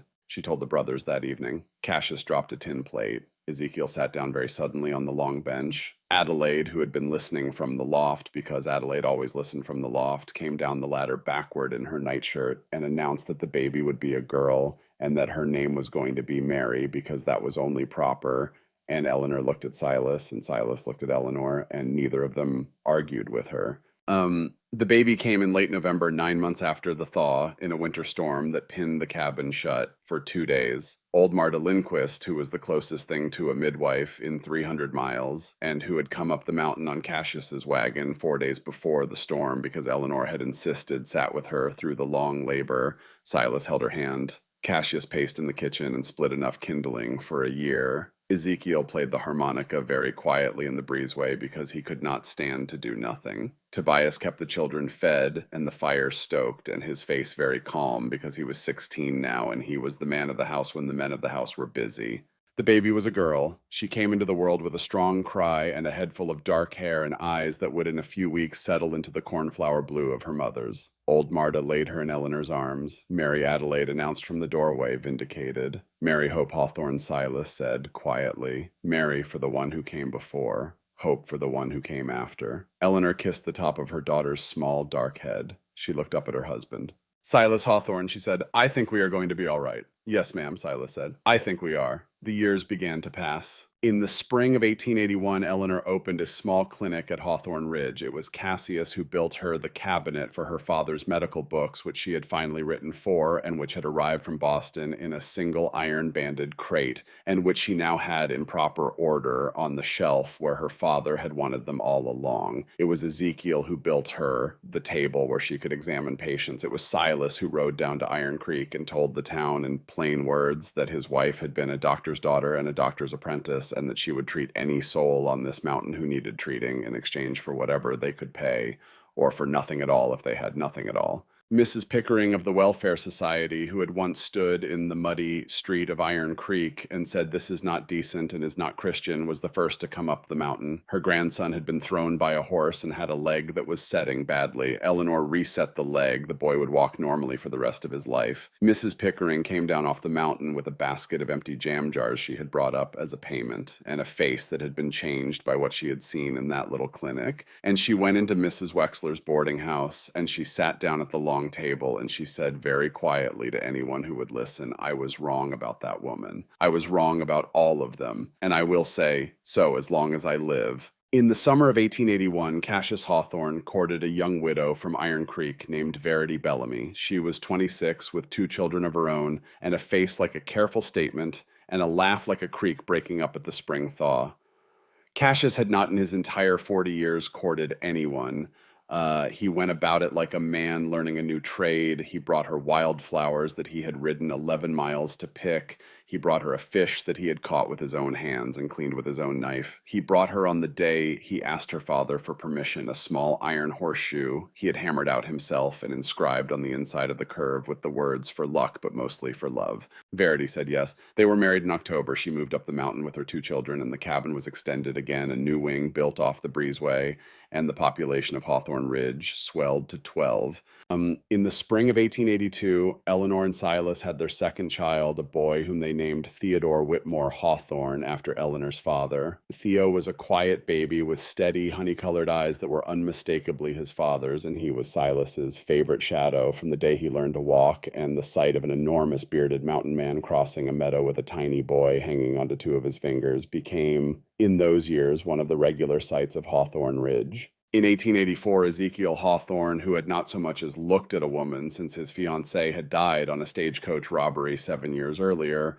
was hired by the new schoolhouse at the edge of Iron Creek to deliver a wagon load of split firewood for the winter. The school teacher was a young woman named Cordelia Sinclair, who had come west from Philadelphia and who had been hired because no one else in 3 counties would teach 40 children of mixed ages in a single room. She was 28. She had freckles and red hair and a laugh like a small bell. She watched Ezekiel unload the firewood, and she heard him whistle very softly while he worked, and she said Mr. Hawthorne was that Shenandoah. Ezekiel set down the last log. He looked at her. He said, yes, ma'am. It is my favorite, she said. It is mine, too, he said. They were married the following spring. Cordelia moved up the mountain. The cabin was extended a 3rd time. Hawthorne Ridge, which had begun as a fortress of grief, built by 3 brothers for a family they had not yet had, was now a small village of its own. In 1888, Adelaide Hawthorne, who had been a fierce-eyed 7-year-old standing in the mud at Iron Creek on the day Eleanor came, was 16 years old and reading her stepmother's medical books faster than Eleanor could acquire new ones. and she announced on her 16th birthday that she intended to be the first woman doctor in Colorado Territory. Eleanor laughed and cried at once and wrote that very night to a school in Philadelphia where her father had once taught. In 1889, Tobias Hawthorne, 25 years old now, with shoulders as broad as his uncle's and the beginning of a beard the color of dark oak, married a young Irish immigrant woman named Imogen O'Brien, whose family had come to Iron Creek as railroad laborers and whose hands were as work-hardened as his own. The wedding was held in the Great Hall at Hawthorne Ridge. Eleanor stood in the place where a mother stands, and she watched her oldest son say his vows, and she remembered the night he had ridden down a mountain on a useless errand to defend her and had come back believing he had failed. She thought, Tobias, you have never failed at a single thing that mattered. She did not say it aloud. He knew. Whitman Hawthorne, who had been 10 months old on the day Eleanor first warmed milk for him in a tin cup, grew into a tall, serious boy with his Uncle Cassius's mouth and his stepmother's eyes, and at 12 he announced that he intended to be a blacksmith and a farrier like his uncle, and Cassius wept very quietly into his coffee that morning when no one was looking, except for Eleanor, who saw because Eleanor always saw. Jasper, who had been 4 years old and coughing on the night Eleanor first arrived, did not die of his lungs as Eleanor had feared in the dark hours of those first winters. He grew strong and lean and quiet. He took in his teenage years to following Ezekiel around with a fiddle Ezekiel had bought him for his 14th birthday, and at 19, he played at his stepsister Adelaide's medical school graduation in Philadelphia before 300 people, and Eleanor sat in the front row and watched her two oldest daughters become between them the future of the family. The years went by the way years do on a mountain. There were hard winters. There was a bad summer in 1886 when a drought killed half the stock, and the brothers borrowed against the homestead and rebuilt the herd by autumn. There was a fire in the forge in 1890 that took Cassius's eyebrows off and gave them all a story they would tell for 30 years afterward. There was a black diphtheria year in 1892 that Eleanor and Adelaide fought together side by side in the clinic that had become 2 clinics now, and they lost 3 children of Iron Creek and saved 14, and Eleanor, who had not wept since her father's funeral except on her wedding day, wept for the 3. There were births, many of them. There were weddings. There was in 1894 the death of Sheriff Hollister, 80 years old, in his bed at the boarding house surrounded by half the county. He had asked in his last week if the Hawthorne brothers would be his pallbearers. They had said yes. They had carried him down the aisle of the Iron Creek Methodist Church, 4 abreast, with Tobias as the 4th, and they had buried him on the hill above the town where he had asked to be put. In 1899, Silas Hawthorne was 58 years old. Eleanor was 44. The high white peaks above Hawthorne Ridge were the same ones that had stood there 20 years before when a Boston girl had stepped off a train with $2 in her hand and a letter against her heart. The cabin was no longer a cabin. The village was no longer small. There were 48 people who lived now full-time on what they all still called the Ridge, although the original cabin was now only the Great Hall at the center of a much larger compound. There were 3 forges. There were 2 clinics. There was a small one-room school that Cordelia Hawthorne ran for the children of the family, supplemented by 12 more children whose parents brought them up from the valley each morning. There were chickens and cattle and sheep and a bee yard that was Adelaide's hobby and Whitman's pride. On a morning in late September of that year, Silas and Eleanor Hawthorne stood on the porch of the Great Hall and watched their grandchildren chase each other through a meadow of late wildflowers. Eleanor's hair had silver in it, now threaded through the honey gold. Silas's was almost entirely white. The scar on his cheek had faded to the color of old ivory. He had needed that winter a new pair of boots because the soles of his old ones had finally given out after 24 years of mountain wear. The new boots, like the old ones, had been made by his grandson, who was Tobias and Imogen's eldest, a boy of 9 named Silas, after his grandfather. Across the meadow, their daughter Mary Hope, who was 19 now, was reading aloud from a letter to her brother Theodore, who was 17, and to her cousins, who were a dozen of various ages spread over the grass. The letter was from Adelaide in her 3rd year of medical practice in Denver, where she had become the first woman to be admitted to the Colorado Territory Medical Association. The letter was full of news about a difficult childbirth she had attended and a paper she was writing on the prevention of childbed fever, and a young surgeon named Mr. Edward Clark, whom she described as exceedingly tedious in a way that Eleanor read between the lines to mean she had decided to marry him by Christmas. Adelaide had always been able to make a decision faster than she could write a letter explaining it. Silas put a hand at the small of his wife's back. Eleanor leaned into it. Mrs. Hawthorne, he said quietly. Mr. Hawthorne, she said, do you remember? She knew without asking. She always knew without asking. I remember, she said. The mud, he said. The mud, she agreed. The $2. Yes, Mrs. Wexler. God rest her, Eleanor said. Mrs. Wexler had died 3 years before, after spending the last decade of her life as a regular caller at the Ridge, where she had been adopted by Adelaide as a kind of unofficial grandmother, and where she had finally, in her 60s, learned how to laugh. Sheriff Hollister, Silas said. God rest him too, Eleanor said. Pemberton. Eleanor was quiet for a moment. Cornelius Pemberton had died in a Massachusetts state prison 11 years earlier of pneumonia after serving 9 years of a 15-year sentence for the attempted murder of a citizen of the territory of Colorado. Eleanor had not attended the funeral. She had not been informed in time. She had read of it in a Boston newspaper that had reached her 4 months later, and she had set the paper down on the kitchen table, and she had thought very clearly, you are dead, sir, and I am alive, and that is the end of you in this story. Pemberton, she said. Yes, I remember. Silas shook his head slowly. He looked out at the meadow. His grandchildren were piling onto each other now, a small heap of laughter and limbs. I almost did not write that letter, he said. The advertisement, Mrs. Whitmore. The whole thing, I almost did not. Cassius wanted me to. Ezekiel wanted me to. Adelaide, she was 4 years old. She demanded I do it. But I almost did not. Why, Eleanor asked. She had asked him this question in different forms, perhaps 50 times in 20 years. He had never quite answered. He had always answered something next to it. He answered it now because he said quietly, I was afraid that if I asked God for a second life, he would give it to me, and I was not sure I deserved one. Eleanor turned her face up to him. You deserved one, she said. I know that now, Silas said. You taught me that, ma'am. You and the children, and the years. Below them, at the edge of the meadow, Cassius Hawthorne, 58 years old and almost completely bald, was teaching his 5-year-old grandson how to hold a hammer. Verity, his wife, sat on a quilt with the youngest grandchildren around her, telling a story Eleanor could not hear but knew by the gestures was the story of how Uncle Cassius had once tried to ride a buffalo, which was a story that was not even slightly true and which the grandchildren demanded once a week. Beyond them, Ezekiel Hawthorne, harmonica in his pocket as always, was walking with Cordelia, his wife.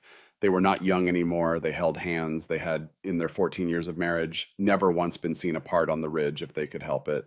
Tobias, who would be 35 next month, came out of the schoolhouse with Imogen at his side and a baby on his shoulder, his 4th child born only 6 weeks before. He saw his stepmother on the porch. He raised his free hand. Eleanor raised hers in return. She thought my oldest son, my boy, who rode out for nothing on a winter day 20 years ago and broke against my shoulder when he came back. My boy who could not believe for the longest time that I would not send him away. My boy who is the reason this family is what it is today, because every other child in this family learned by watching what happened to him that no one in this house gets sent away. She thought you went, Tobias. That is what I will remember. She had told him so in those exact words every year on the anniversary of his foolish ride. He had let her for the first 10 years with a kind of patient embarrassment. He had begun in the 11th year to laugh. He had begun in the 15th year to tell his own children about it as a story not of failure, but of a boy learning late and hard the only lesson that matters, which is that going matters more than arriving. Silas drew Eleanor closer. Mrs. Hawthorne. Mr. Hawthorne.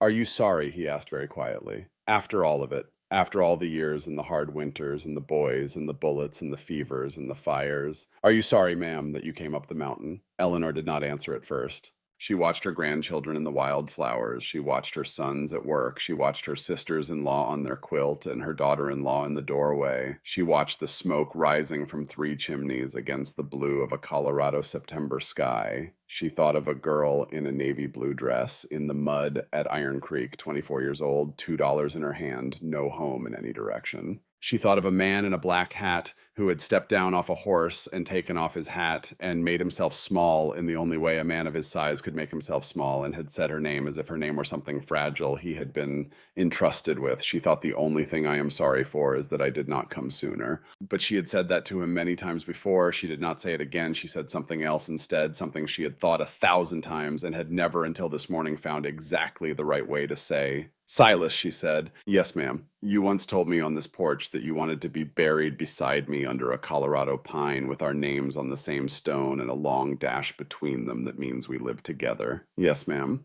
I remember. I have changed my mind about the stone, she said quietly. He went very still. I do not want to dash Mr. Hawthorne. I want them to write a sentence on it. I want them to write here, lie Silas and Eleanor Hawthorne. They came to this mountain alone. They left it together, and every soul on this ridge is a piece of what they made. Silas was quiet for a long moment. Yes, ma'am, he said at last. He did not trust his voice for more than that. Eleanor turned to him. She put both her hands on his face, the way she had put her hands on Tobias's face once on a porch, and the way she had put her hands on 20 other faces of children and grandchildren in 20 years of motherhood. She kissed him lightly on the corner of his mouth. The kiss was the same kiss he had given her at her wedding in 1879 on a winter morning by a stone hearth in a hall full of people who loved her. The whole kiss took perhaps 2 seconds. Eleanor would remember it her whole life. She had perhaps 18 years of life left, although neither of them knew that yet, and she would die in the same feather bed in the same room that had once been Mary's, with her husband holding her hand, and her last clear thought would be, I came up the mountain. But that was for later. For now, on this morning in September of 1899, on a porch overlooking a meadow full of grandchildren, a man and a woman stood together with 20 years of marriage between them and watched a family that had not existed when they began.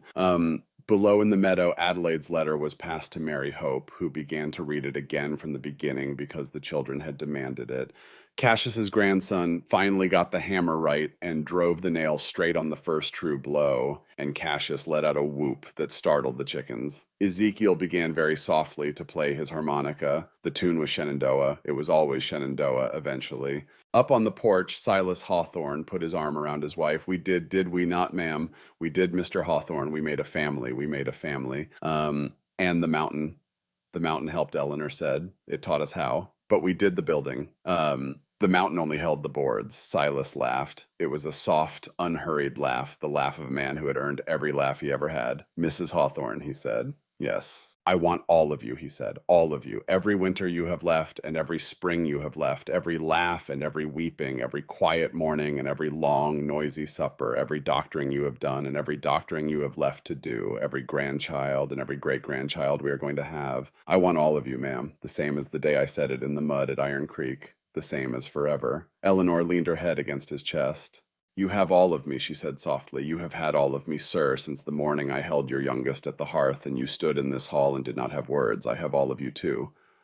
And we will keep each other as long as the snow falls, as long as the spring comes back, as long as winter ends, Mr. Hawthorne, which it always does, Silas said. The wind moved softly across the meadow. Somewhere a child laughed. Somewhere a harmonica played the old, slow tune of a country that had never been a country, and a family that had not by blood been a family, and was by every other measure that mattered the truest family any of them had ever known. And on the porch of the great hall at Hawthorne Ridge in the high country of Colorado, on a morning that smelled of wildflowers and pine resin and bread baking in 3 different ovens at once, a man and a woman who had once been strangers in the mud of Iron Creek stood with their arms around each other, and they were not sorry, and they were not afraid, and they were my friends exactly where they had always been meant to be, which was, of course, home. She came west with nothing. She found everything.